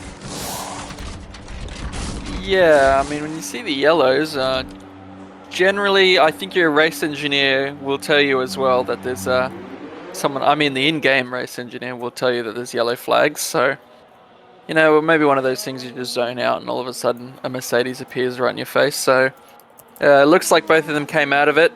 Trio, obviously, or Hato, I guess, paid the price with that 10-second penalty. But still not enough to drop to last, which is interesting. Salt is still last, but he is back. He is back in the lobby. Okay, all right, well, that's good to see. And he's got a massive opportunity getting back into this race as well. So, yeah, there we go. All right. We'll have to wait and see what happens. So here we go. So if you are tuning in, 36 laps out of 50. Oh, this race has had everything, hasn't it? Jeddah! I'll be honest, right? Let's talk about Jeddah. Jeddah has been an entertaining race, hasn't it? Across all 6 divisions. We've had accidents, we've had drama, we've had overtakes, we've had surprise winners. Like, not bad for an opener, you've got to say, eh? Be honest. Yeah, I mean, you certainly made a splash with picking 100% race in Jeddah. I think people were a bit mad, let's say, going into it, but it does make for some entertaining watching. And I'm sure the stewards are very happy with all of their work.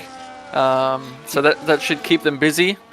Yeah, but honestly, Jeddah's not my favorite track. 100% Jeddah doesn't make it any better. But I did have an okay race, and it was enjoyable. And I think, I at least hope that the other drivers are having just as much fun as I did.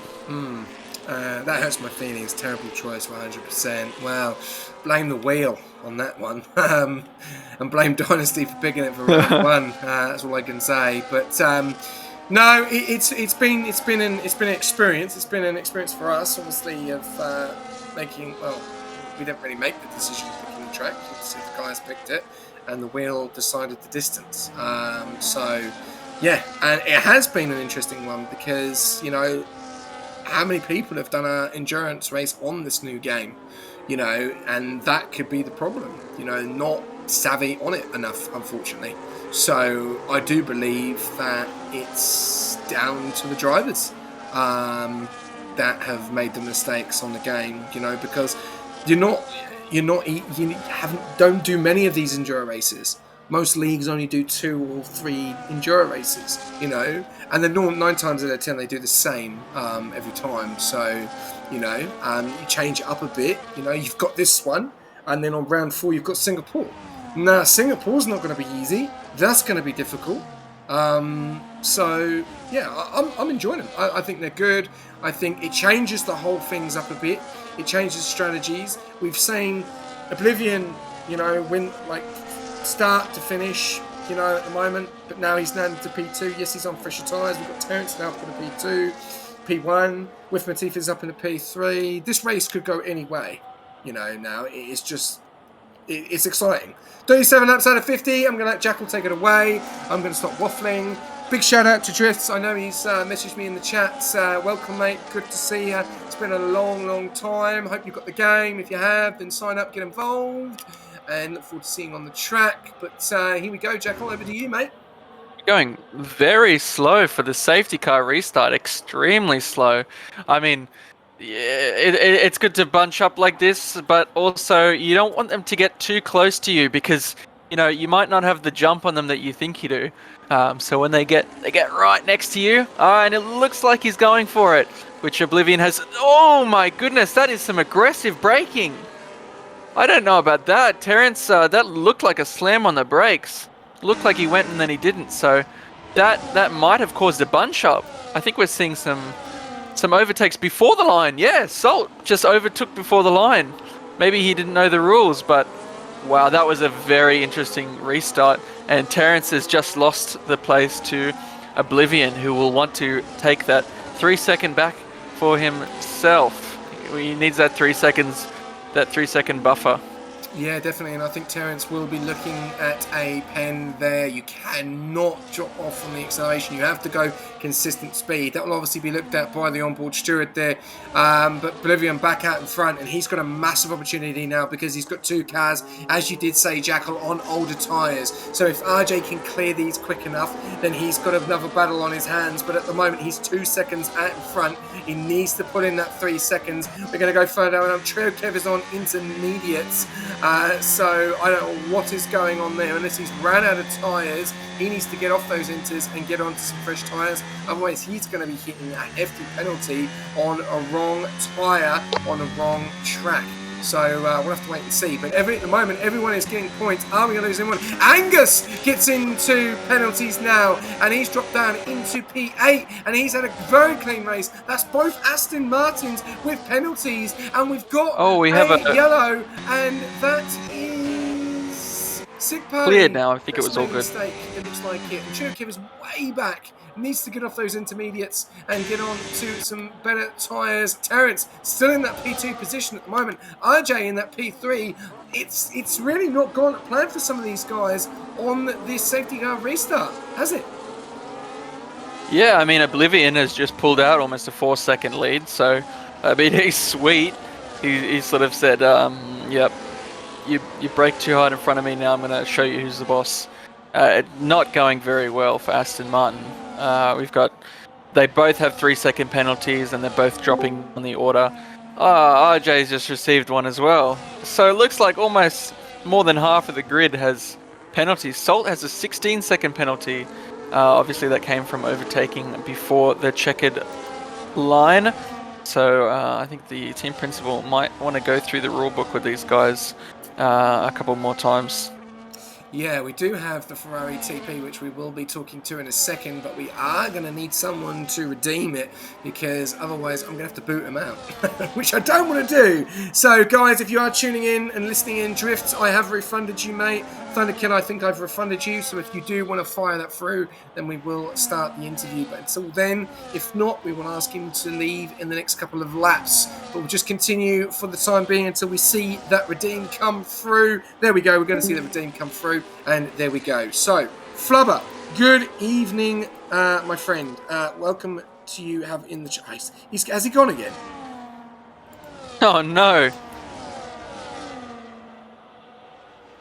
What's happened to him? He doesn't want to talk to us.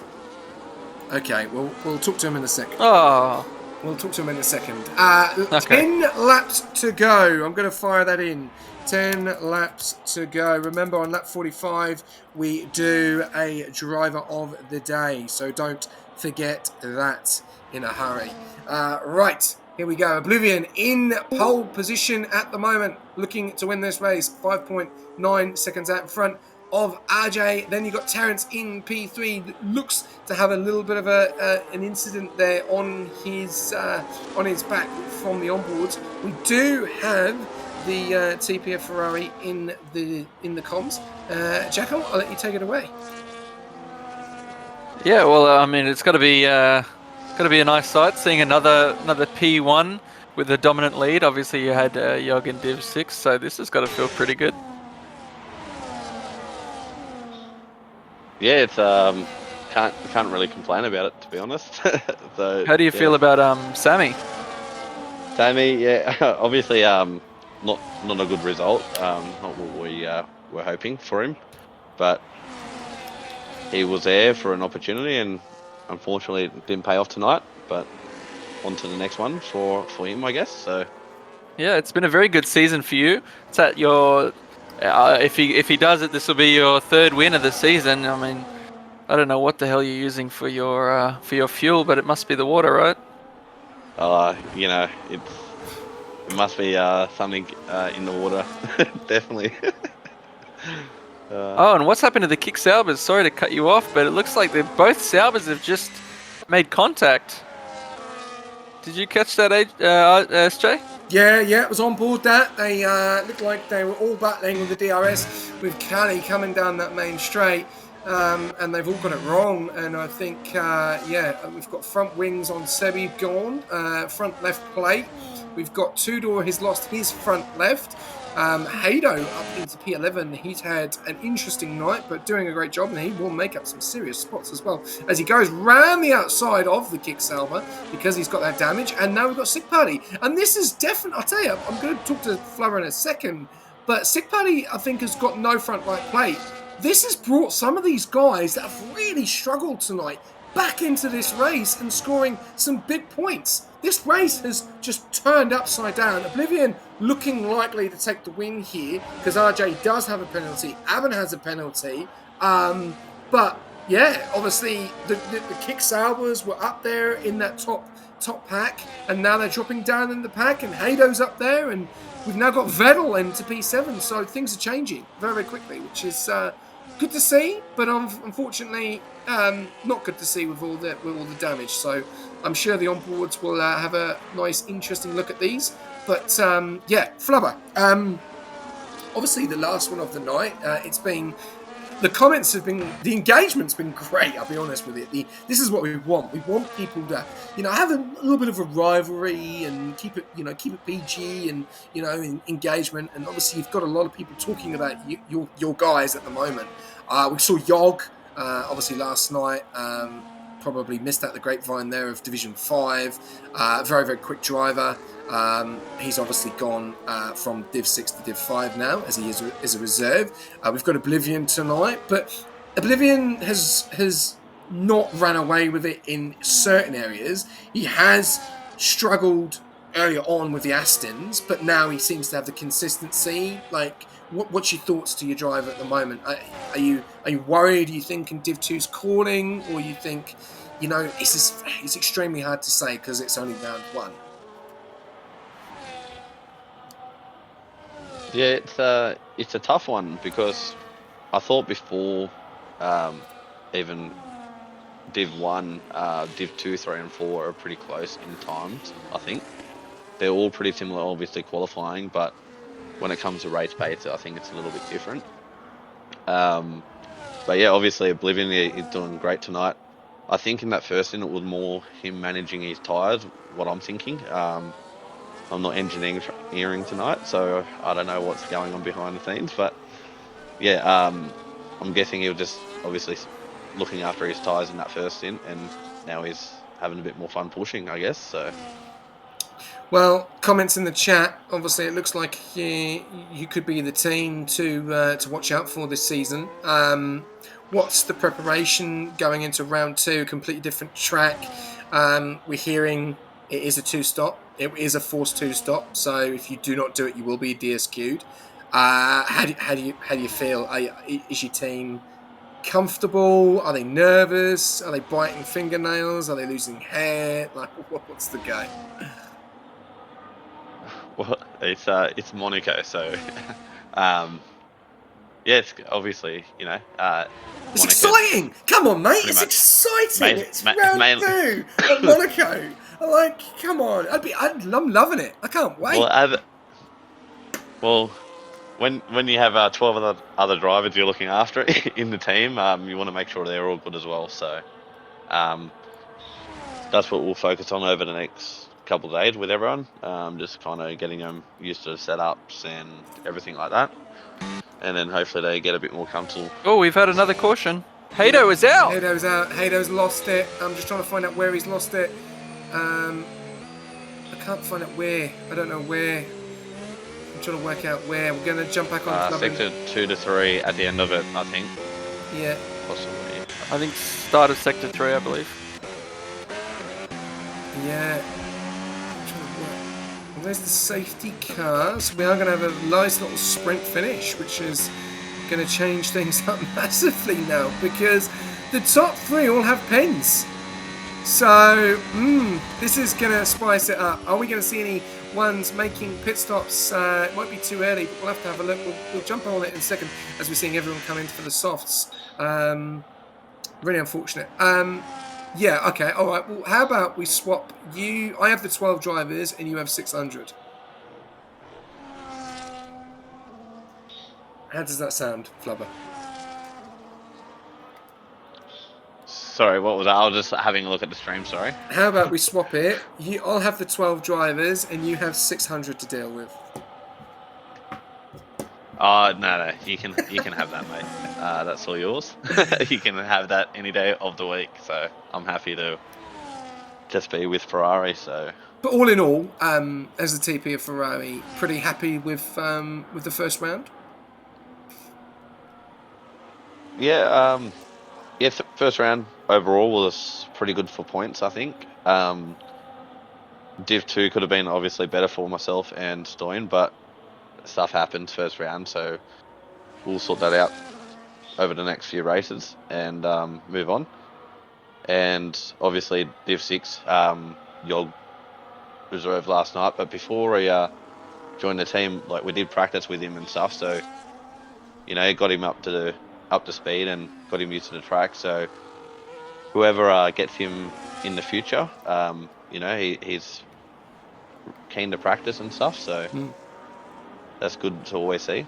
Awesome. Yeah, no, it's good to see those drivers from lower down really want to practice and push themselves and get better and better and push on in higher divisions. All right, well, awesome. Great to have you on board for tonight for another surprise interview. I think you could be attending quite a few of these. But but we'll have to wait and see what happens next. All the best for the remainder of the race. And yeah, we'll see how you go in Monaco next week. Yeah, well, I guess we'll be talking pretty soon, I guess. So enjoy tonight and enjoy the last couple of laps. Cheers, thanks, brother. All right, Jackal, we've got 5 laps to go, and it is driver of the day time. Who is your fancy? Who you thinking tonight deserves driver of the day? Look, I don't know about you, but to be honest, I'm going with Terence. Okay. I think he's had a good race. I think he's put himself up there. I'm going with Callie in the Haas. Callie, oh yeah, that's also a good one. I think he's. That's a very good one, actually. I think he's done pretty well tonight. So yeah, we're going to fire that in. And there, your 2 driver of the day is guys. So get your votes in. I'm going to put my vote in there now. So there's my vote done. So 10 minutes to go. So get amongst it. They are our driver of the days tonight. So Terence in the Alpine, Callie in the Haas. Oblivion, 3-second time penalty. RJ, 3-second time penalty. Aben, 3-second time penalty. And questions. They have all stayed on the same tyres. That is the biggest question and all. Terence has decided to stay on those 21 lap hards. Is that going to hurt him? We'll have to wait and see. Penalties again. Angus has got a 3. Sick Party's got a 3. Sebi's got 6. Tudor's got 3. Salt's got 6. Chokev has got 3. And we are seeing some changes there. Chokev, Salt, Tudor, Sebi, and Vettel, and with Matif have all decided to make stops on to the softs. Now, I know these softs do not last long. I think 3 laps apparently. Or I could be wrong. That could be on a 50% race, not on 100. So, yeah, these soft runners are going to be very, very quick. So, are P7 in up to P1, are they in a little bit of trouble? Yeah. Look, it was something we looked at during the races, if soft was a viable option. And I think a number was getting thrown out there that you would get up to 80% wear over 10 laps. So definitely, if they can whisper to the tyres and get them going, then maybe they can make a few positions. But I mean, as you get into lap 50, those tyres are going to start feeling like ice cubes. So they're going to have to be trying to keep it out of the wall as much as possible. Yeah, it's going to be very interesting to say the least here. And we do coming to the closing stages of the last 100% race this week. Yeah, and big up to all of our sponsors again, AI369, Pagni and SimLab. And if you are needing sim racing setups for next week for Monaco and you haven't got them and you may need them, then feel free to jump on board and click on the link and use the code. If not, feel free to DM myself and I will send you the code. And yeah, get amongst it for next week at Monaco. Right, 4 laps remaining. What we're going to see? Are you thinking we are going to see a bit of a change here? Or do you think this could be it? You know, Terence is on 22 laps. He's on some very old hards. Same with Callie as well. Are they going to come unstuck though? Because this looks like it's only going to be a 3-lap dash to the end. So, what's your thoughts? Look, I think with the pace that he's been going with, I think Oblivion's got it set. I really hope that RJ can pull something out here. I hope he will. I have faith in him. But I've already started on the graphic for Oblivion. Let's just say that. I'll be honest though, he hasn't had it easy on a safety car restart, has he? When he's pulled away, he hasn't been able to pull away like straight away, and he's only got 3 laps to do it. So if RJ can stay to him, you know, then this will be interesting because all 3 of them have got pens. And if Terence can stay with them all, then Terence wins this race, and Callie could be looking at P2. So this is going to be quite exciting. And yeah, I don't know how this is going to go, but we'll have to wait and see. I think it's going to be quite an exciting finish here, as we do love a sprint race. But yeah, what's Oblivion's pressure like? What's his mentality? Can he deal with pressure from RJ? And can RJ deal with Aben? Because Aben has been an interesting one tonight. He's had problems with connection issues earlier on. He got back into it. He does have the pen. That's probably why he hasn't been nominated for Driver of the Day. But yeah, I think this is going to be an exciting one here, Jackal. And I'm going to let you take away the safety car restart. Yeah, so I really hope that RJ can nail this one. So we'll see how he goes. Obviously, we're still in Sector 3. He's pushing them back. He's saying, all right, let's back up a bit. Let's get everyone close together. Obviously, people fighting behind you is what you want, right? You want people to get in, squabbles with each other, and you'll be able to pull away. They got 3 laps to make this work, and it'll be as close as they can get. We'll have to see what happens, because I believe the fight will be happening between the Aston and the McLaren, unfortunately. But you never know. All 3 of them have 3-second penalties. RJ is very close. Obviously, he can't do anything until the start-finish line. He sort of has to preempt it, and it looks like as soon as he started dropping back, Oblivion has gone. So that was a perfect restart from him. As soon as he saw RJ take his foot off the gas, he thought, oh, this is the best time to go. Oh, it looks like, no! Terrence in the Aston Martin unsafe track rejoin. Oh, they've got it all wrong. They've just stuffed up that whole race. Why have they done that? Oh, he's got that completely wrong. Oh, and he's just hit the back of the Mercedes. Oh no, absolute Vettel and Angus. Sorry, Jackal, continue. Yeah, that was not exciting to watch. That's not what we want. And he's dropping back. He's got some damage. He went off and he rejoined into the path of a Mercedes, and that's not what Mercedes wants. They already have 1 DNF. They wouldn't like to make it 2. And we've got Sick Party with his front wing off as well. I'm surprised that Vettel made it out of that in one piece. That was not what he wanted either. I'm just looking through the pack, see if everyone's got their front wing end plates on. And yeah, so nothing was happening really for the top 3, but wow, Aston Martin has really collapsed in on itself in these dying stages of the race. Yes, indeed. It's been a very interesting end here, and Aston Martin have already got that wrong. I will let Jackal take the lap 49, and I will take the finale. So back to you, Jackal. Yeah, I mean, all RJ's got to do is keep that 3-second gap, which is outside of that 3 seconds, so he's really got to pull something together here.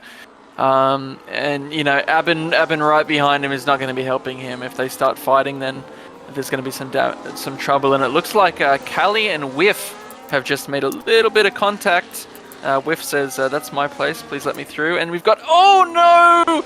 Oh, poor Callie, Salt for My Chips has just nudged him off the track. Oh, goodness me, that is not good for Callie after all of that fighting. And he gets pushed off by a Red Bull. That is insanity. And we got another time penalty for Sebi. That's unfortunate. I don't know what he's done. Does he have his front wing? We'll have to check. It looks like he's got everything, all of his bits and pieces. As I said before, he might be carrying some underbody damage from that turn 1, lap 1 incident. So that could be accounting for some of those penalties. At the moment, it does look like he'll slide in, but top 15 scores points, and there's 13 people left. And I don't know if you remember our little predictions, but I said 6 people, and there's still 6 people.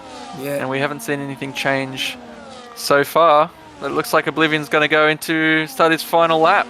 Yeah, here we go on lap 40. Kev is out. He's gone. We've lost another one. So you lose, I win. We're going to have 12 cars finishing this race. I jinxed it. You did jinx it. Oblivion leading the way. He's got 3-second gap to RJ. And to be honest with you, they got it all wrong on the safety car restart. Oblivion got that spot on. The question will be here, Wanton Navy will be pulling his hair out.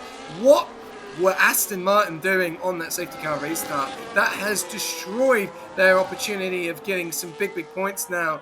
And now Terence just needs to try and hold on, but I don't think he's going to be able to. Those tyres are literally gone. 3.2, if he can try and stay on here, he may get P3. He's really trying to stay on here. It doesn't look like it's going to be a real battle between RJ and Aben for that P2 spot. Oblivion is 6.5 seconds down the road with that 3-second penalty, so he's about 3 seconds out in front at the moment. We're going a little bit further back down. We've still got battles going on. Vettel is going to finish above Salt for that pen. Callie is right behind him as well, but he is too far back. We've got Tudor right on the back of him as well. We've still got the battle going on between Aben and RJ. So here we go. Aben is going to go for the move. RJ needs to hold it onto it. He's got 52% battery. Why is he not going to burn it? Is he going to leave it and burn it on the last part? Here we go. RJ's let him go past. He needs to burn the battery. Otherwise, he's going to lose the lead. He's actually stuffed this up massively. Why has he let Aben get the move done? And he's lost the P2 there by not using his battery, and we've got battles going on at the back there as everyone coming across the line. I think Jackal, you will be a little bit disappointed that why he was not burning his battery in that last sector in that final corner. Not the thing to do there. You do not want to be playing around on the last corner, and he's lost himself a P2 there. A little bit unfortunate, but you'll probably still be happy with the P3. Yeah, look, what I'm going to say about that is he probably saw what happened in the other Aston Martin and he wanted to be nice. So, big ups to RJ for his P3 and showing some good sportsmanship. Let them have something, you know what I mean? Let them finish P2. You saw how their race went. But no, in all seriousness, we're very happy with P3 and P11. That's some good points for us. And they both finished, which is a lot more than other teams can say at this point. Yes, definitely, and Terence has got driver of the day, and he will be jumped in for an interview, ladies and gentlemen. Oh, wrong. Oh, actually, sorry. I'll do that one again because that doesn't need to be checking. I've done that completely wrong, so I do apologise. So we will jump on board with the interviews in a second and go through the classification results. But first of all, just going to jump in and get these guys in. So we've got Oblivion, we've got Aben, we've got RJ, and we've got Terence, who's driver of the day.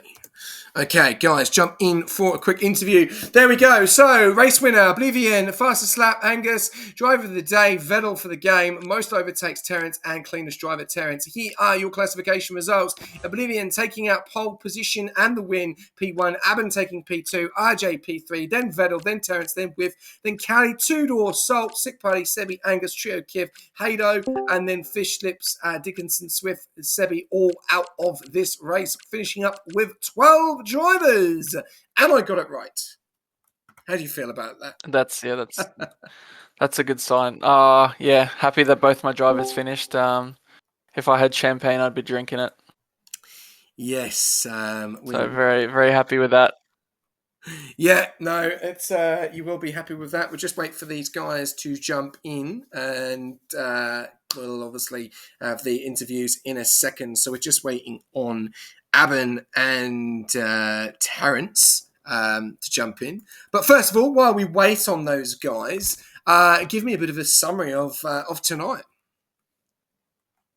Yeah, well, look, the summary is penalties and turn 4.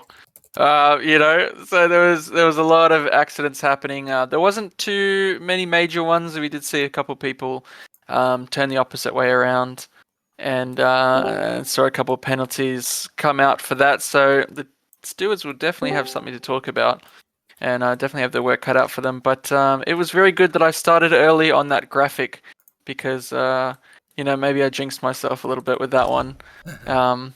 But yeah. It's Saudi. It's 100% Saudi. What did anyone expect going into it? And just like a couple of people have said, it just shows Div 6 is the cleanest div. Oh, there we go. Another little dig. Look at that. All right.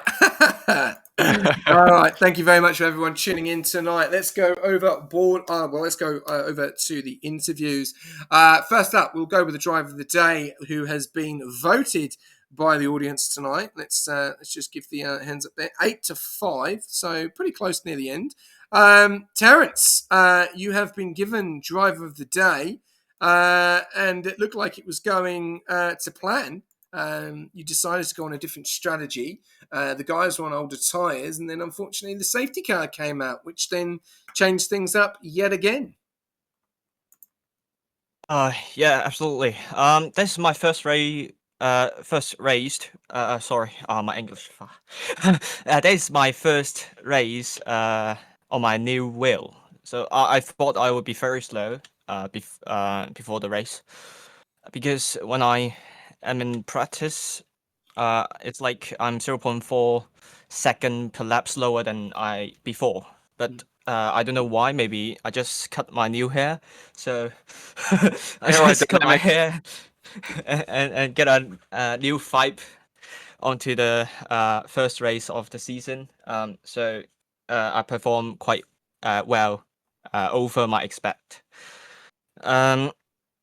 Onto that safety car, I'm thinking because obviously the first lap, uh, I was rear-ended by a Ferrari behind, cause me 80% front ring damage there, so I have to box and also with my teammate Dickinson here. It's quite tough there because we were planning about medium hard, and very normal strategy out there. But we have to change the strat, and then the third safety car come out, so I boxed for another set of medium, but actually at that time, hard is able to last for the end. So I'm just hoping for second safety car.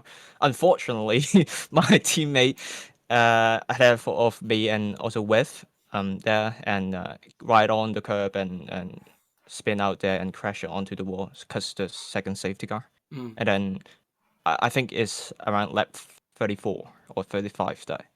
So, but I have no any new mediums. I have no any new hearts left. So, the only thing I can do is to stay out. Unlike other people got new mediums or new hearts, so they could play the strategy so safe, but I have to risk. So what I did under the second safety car restart is just try to slow as possible to cool down the tires because they are softer compound and newer. I go through the last corner. I pick up. I saw back the video just.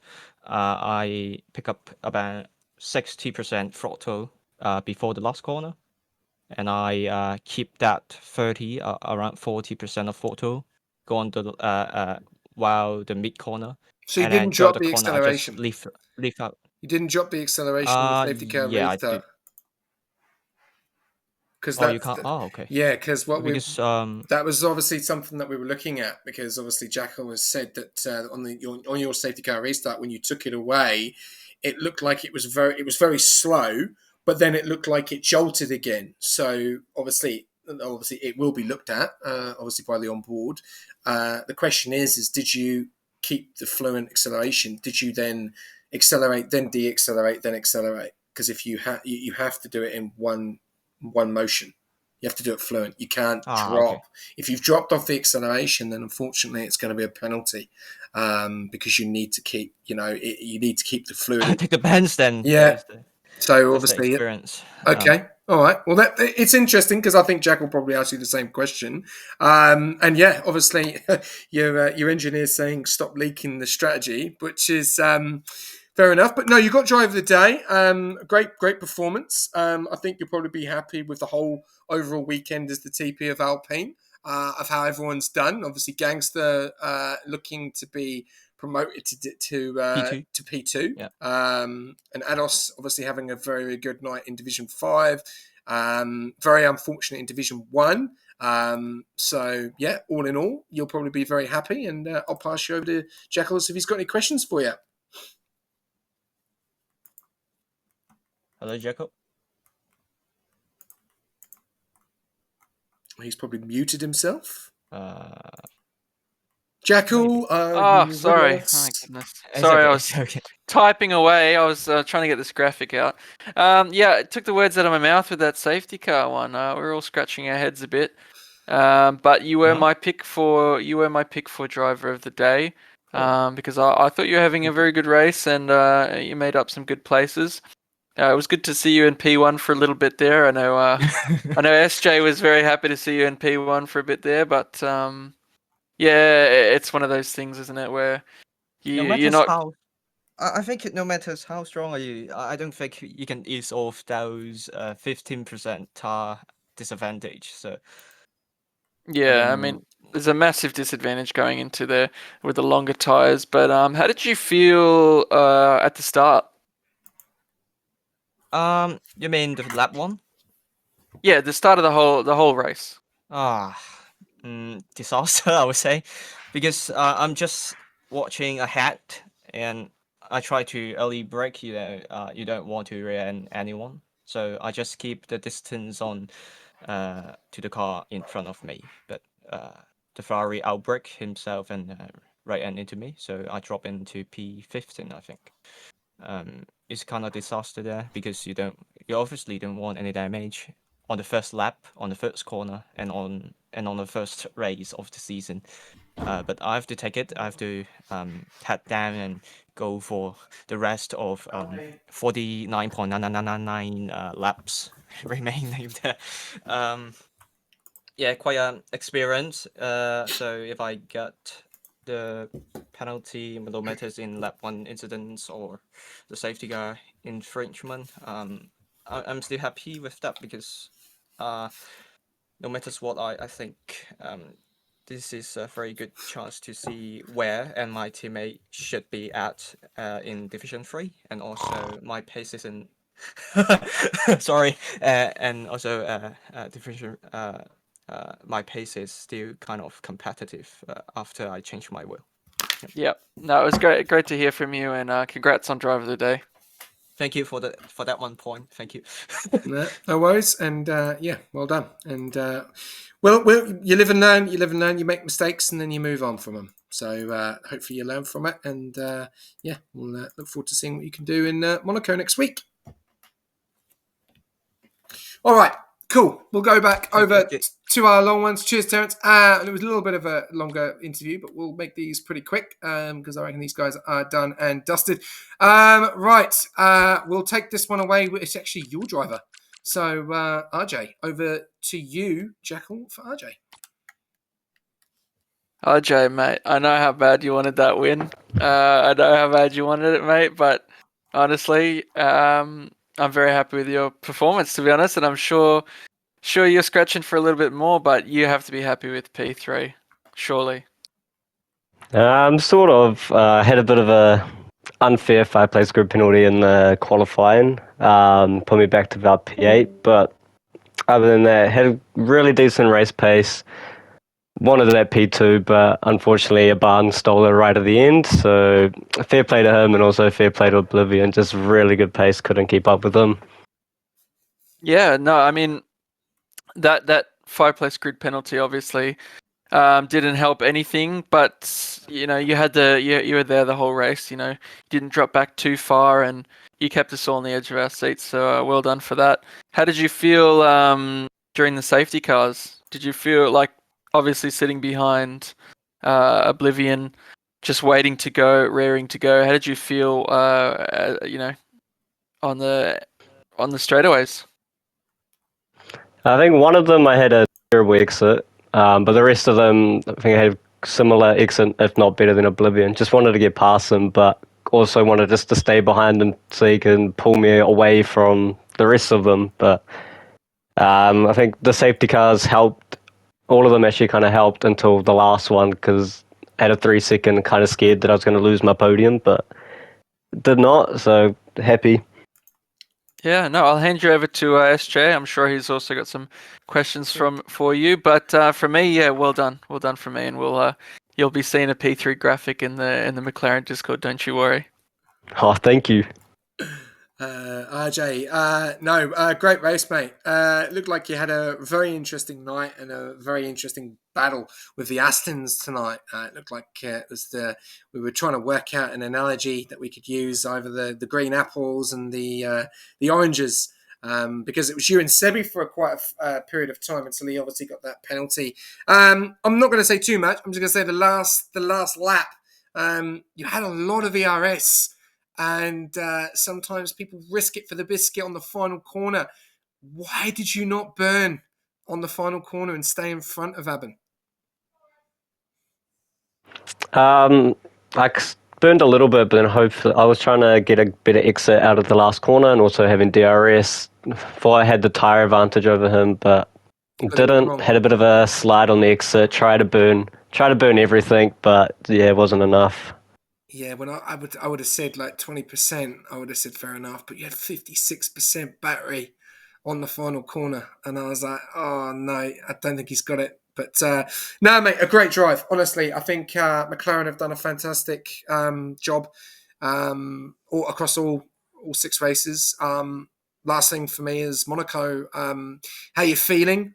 We know that track is very interesting for obviously. You qualify from normally pole, you normally win the race. But with the 2-stop, does that change things up a little bit for next week? Not really. As long as Oblivion doesn't race, then I think I'll win. I love that. That's got to go in with confidence. Yeah, no, it is. And no, well done, mate. And congratulations on the P3. Great drive. Cool, thank you. All right, we'll go over to our P3, and we were calling them Yapples for some reason. I don't know why. Aben, what a very interesting night, mate. That connection is still causing you serious problems. But in the end, we got it sorted. You got the invite. You got back in. Bit of an up and down night, wasn't it, for you guys? But let's talk about the safety car restart on the last safety car restart. What were you and your teammate doing? That was probably the most stressful 1.5 hours of life. Last safety car. I have no idea. I can't remember. There's just trying to stay behind with the McLaren, try to get a good exit, but then out of nowhere, Aston came flying in. Got a warning for that, but I was like, no point worrying about that. Just got to go on and get that McLaren. But I still don't know what happened. But it's a crazy night. Where were you on? Were you on the comms? Were you in comms together? I was only with my engineer. So it was just me and my engineer. We like to keep things silent and private. But I just don't know what happened. But I'm sure it wasn't on purpose. I would definitely advise comms, even if you are quiet together or mute each other, because things like that could have been curtains for you. If he didn't probably put the brakes on, he's spinning you around and you're going to fall to the back. But anyway, you got to the last lap, and obviously you were behind RJ. Did you feel that you had the pace to get the P2 in the end on the last lap? No, all that was going through my mind was like, don't disconnect, please don't disconnect, not here. But it's just like, I was like hoping to go try get him on like the second last DRS straight. There's not that much. If you get a good exit, there's not that long of a run to the pit. I mean to the line. But I saved up quite a bit. I know my setup was pretty straight liney, but I was just really hoping not to disconnect on the last lap, and thankfully I didn't. But Well, all in all, mate, absolutely fantastic job.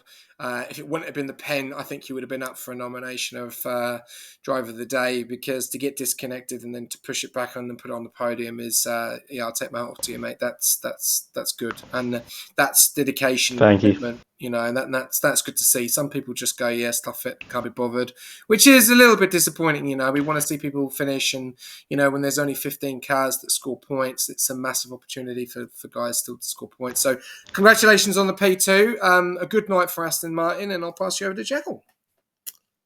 Thank you. Yeah, how you doing, mate? Yeah, fantastic job. Congrats. Obviously, P2 in the last corner. Probably wasn't on your bingo card, but I guarantee you, your heart was racing through that entire ordeal. What was your thoughts on the last corner? The sort of going to that last corner, trying to get as close as possible and going for it. Did you think you had it, or were you really not sure?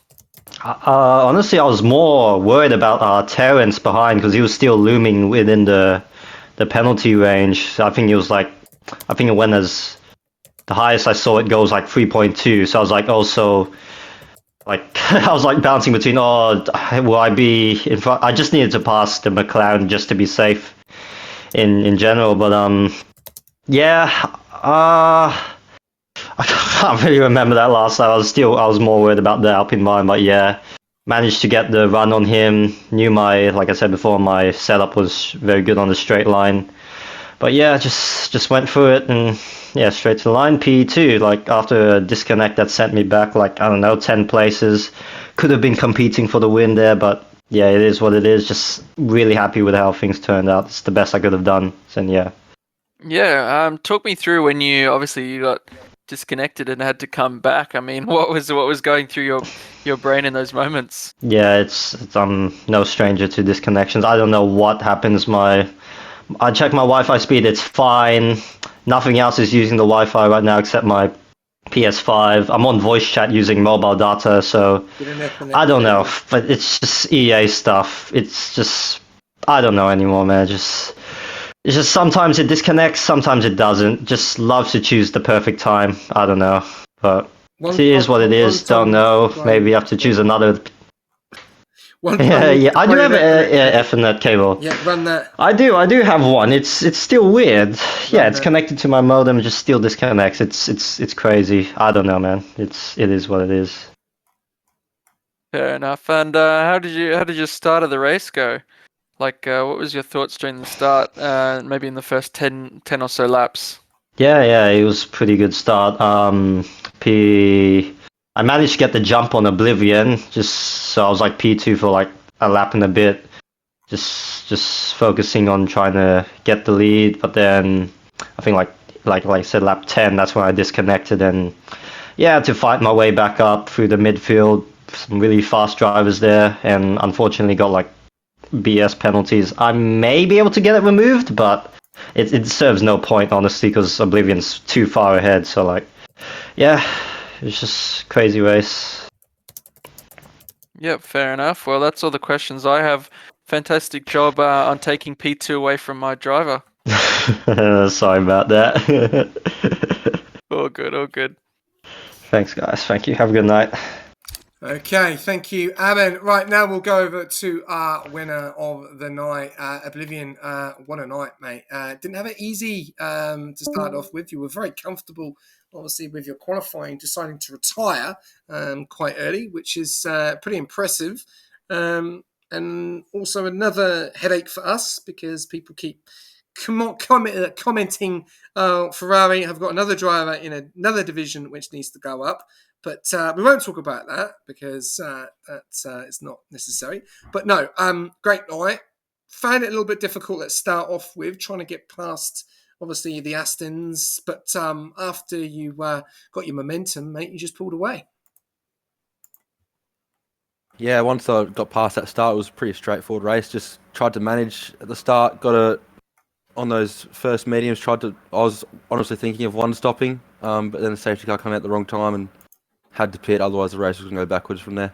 Yeah, and I think that's a key, isn't it? Every time a safety car comes out, you have to get back into the mindset, and get back into the momentum because she's a long race, 50 laps around Jeddah. It's not easy, I'll be honest with you, and I don't think many people have done it.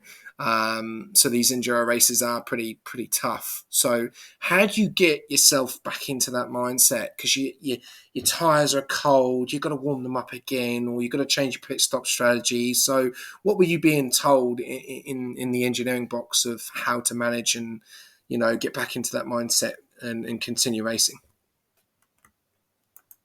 Well, I knew I had the pace, so it was just a matter of following that rhythm and keep in my head and fix any mistakes that were happening and go from there. Really, I didn't think anyone was really a threat. As it helps when I've got a good engineer and a good team to back me up, and giving me all the information. So I don't know. Once I found the rhythm, it was no stopping me. Yeah, and we obviously had another safety car restart, and you just timed that one to perfection. You obviously had all three of you were on 3 seconds, so it was going to be a little bit of a last dance on the last lap, which was going to be very interesting to see, or the last three or four laps. But no, you timed it to perfection. Big morale boost, I think, for the whole team in Ferrari. We spoke to Flubber early on. Seems to be that morale is pretty good. How are you feeling going into a track which is all about walls and about how many wings that you can try and save and not damage? Monaco's next. Yeah. Yeah. Well, I had pretty similar track tonight. Really, a lot of people struggled to keep it clean, so I'm going to guess it's going to be the same next week. Yeah, going on to safety car restarts though. As soon as that Alpine brake checked and made a bit of a mess, yeah, it was a bit naughty. So in my ear, my engineer was like, "We'll show him how to do a real safety car restart," and gapped 9/10 off the start. So it was, yeah, hopefully people can take notes and not break the rules. That'd be nice because I almost lost my wing from that. Yeah, that's we've obviously explain that to Terence later on, but no, good motivation for you. Are you feeling confident this season? We saw in valuations you did struggle quite a lot, but you seem to get yourself back into it. How are you feeling for the season itself? Feeling good. Last season, obviously, quit early because I just didn't have the time and struggled with availability. So took a break and feeling fresh, ready to keep going. Ferraris seems to be doing well, so morale's high, as you said. And yeah, hopefully next week in Monaco we can deliver again with another win. Hopefully Lamb's back because my reserve teammate decided to impede me in qualifying, so that was brilliant. So yeah, hopefully I've got a proper driver alongside me and we can get more points. Ooh, rivalry. Ouch. All right, well, Oblivion, mate, great job. Well done on the win, and I'll pass you over to Jekyll. Thank you. First of all, mate, congratulations on just gapping every driver because that was an insane race. I saw the 3-second pen pop up and I thought maybe there's a chance, and then I saw, that pretty much died on everyone's throat. So, first of all, congratulations for that. And what are your thoughts? Lights out to finish. I mean, obviously, not with Terence, but we all saw it coming. And just to let you know, I did have that graphic earlier about 2 laps. So that's why it didn't take too long to get out. I didn't want to jinx it, but I was pretty sure you had it.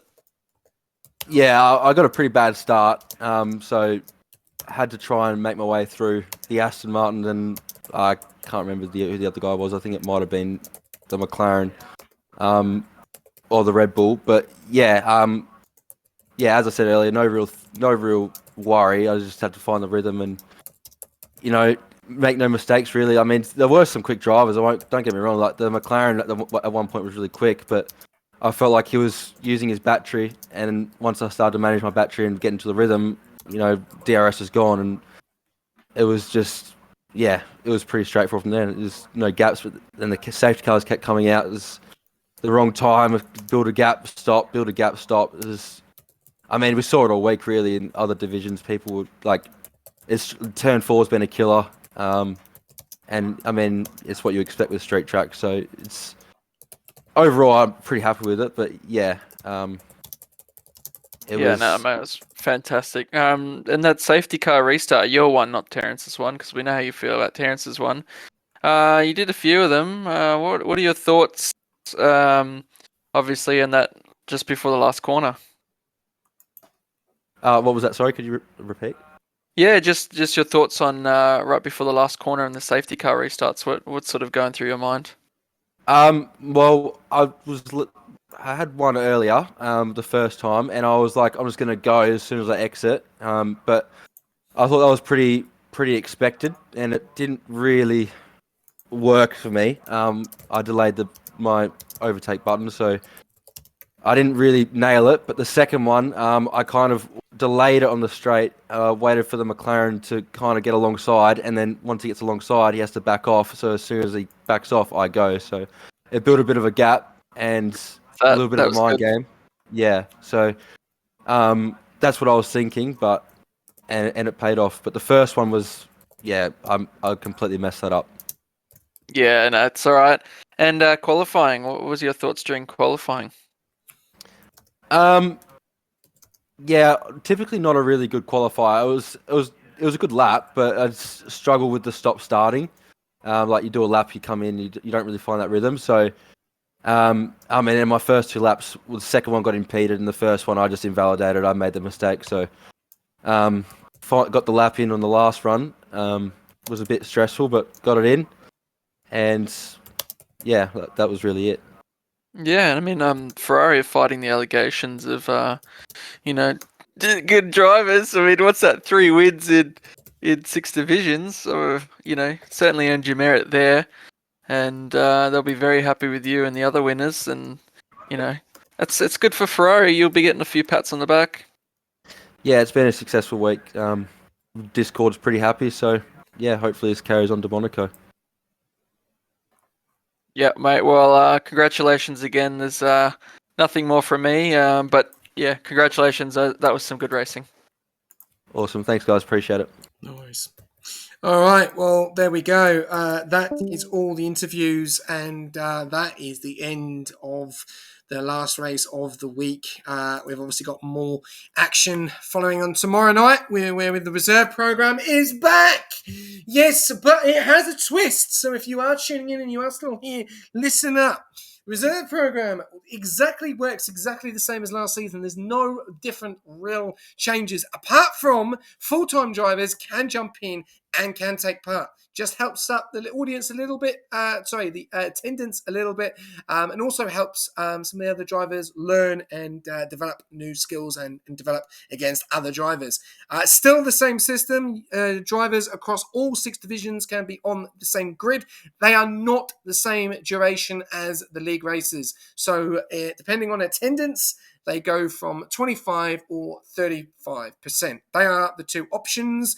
Obviously starts tomorrow at 7:30. Reserve drivers will receive points, and the full-time drivers will not receive points. I suggest everyone get amongst it. There will be an announcement go out tomorrow for the reserve program, so get amongst that.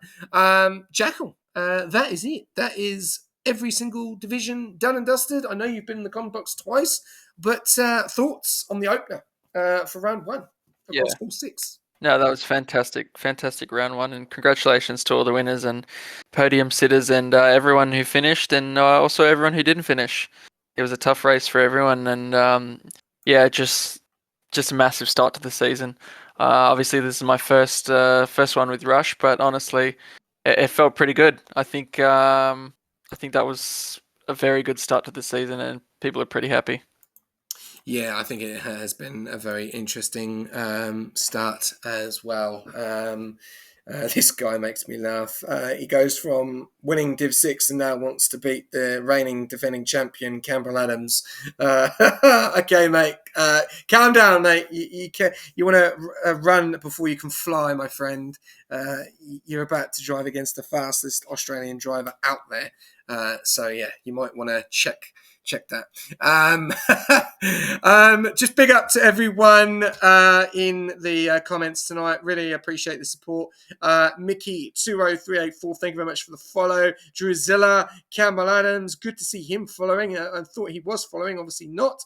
Sebi, Stingracer, we got the questions. I've got one for you tonight as well to end the show, Jackal. Quote of the race.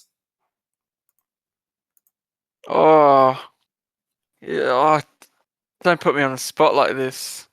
What does that even mean? Do I have to make up a quote, or is it something that was said during the You race? can make anything up. While you're thinking about that, I will just do my little shout Oh, out. what did you say? What did you say? Pears and oranges or something? You said something ridiculous like pears and oranges. We'll jump back Is on. it, We'll could jump I back use on. that? That's We'll jump back on board with you before I just close it out. Thank you very much to everyone tuning in tonight. Big up to all of our sponsors again, AI369, Simlab, Pagnian, and our new affiliate, which is SRC. If you need the setups for Monaco, please get on board SRC and get amongst the affiliate code and message me direct. Or if you need a new wheel and you feel like the one is not doing the deed for you, or your brakes have decided to kaput, then feel free to jump on board with Pagnian and check out their store. Thank you very much to all the commentators for the first round. Thank you very much to all the reserves, all the drivers, every single person. It's great to be back. We are heading to a track which is going to be a lot of drama. I am sure of it. I am very, very excited. I do not have anyone in the comments box for Division 1, so hopefully there'll be a long list of people that will want to join me on Saturday night. Remember, there's the reserve program tomorrow night. There's socials on Friday night, or if you just want to have a break, then feel free to have a break. But we are back on 7:30 on Saturday. There is 2 podcasts as well this week on Thursday and Friday, where on Thursday night we will be recapping all the races for the season opener, and I will have someone on board that will be doing that with me. And then on Friday night, we'll be on board another podcast where we'll be talking about the Hungarian Grand Prix as well. But until then, thank you very much to everyone. Jackal, what's the quote of the race? whatever you said, apples and pears, or pears and oranges, or whatever it was.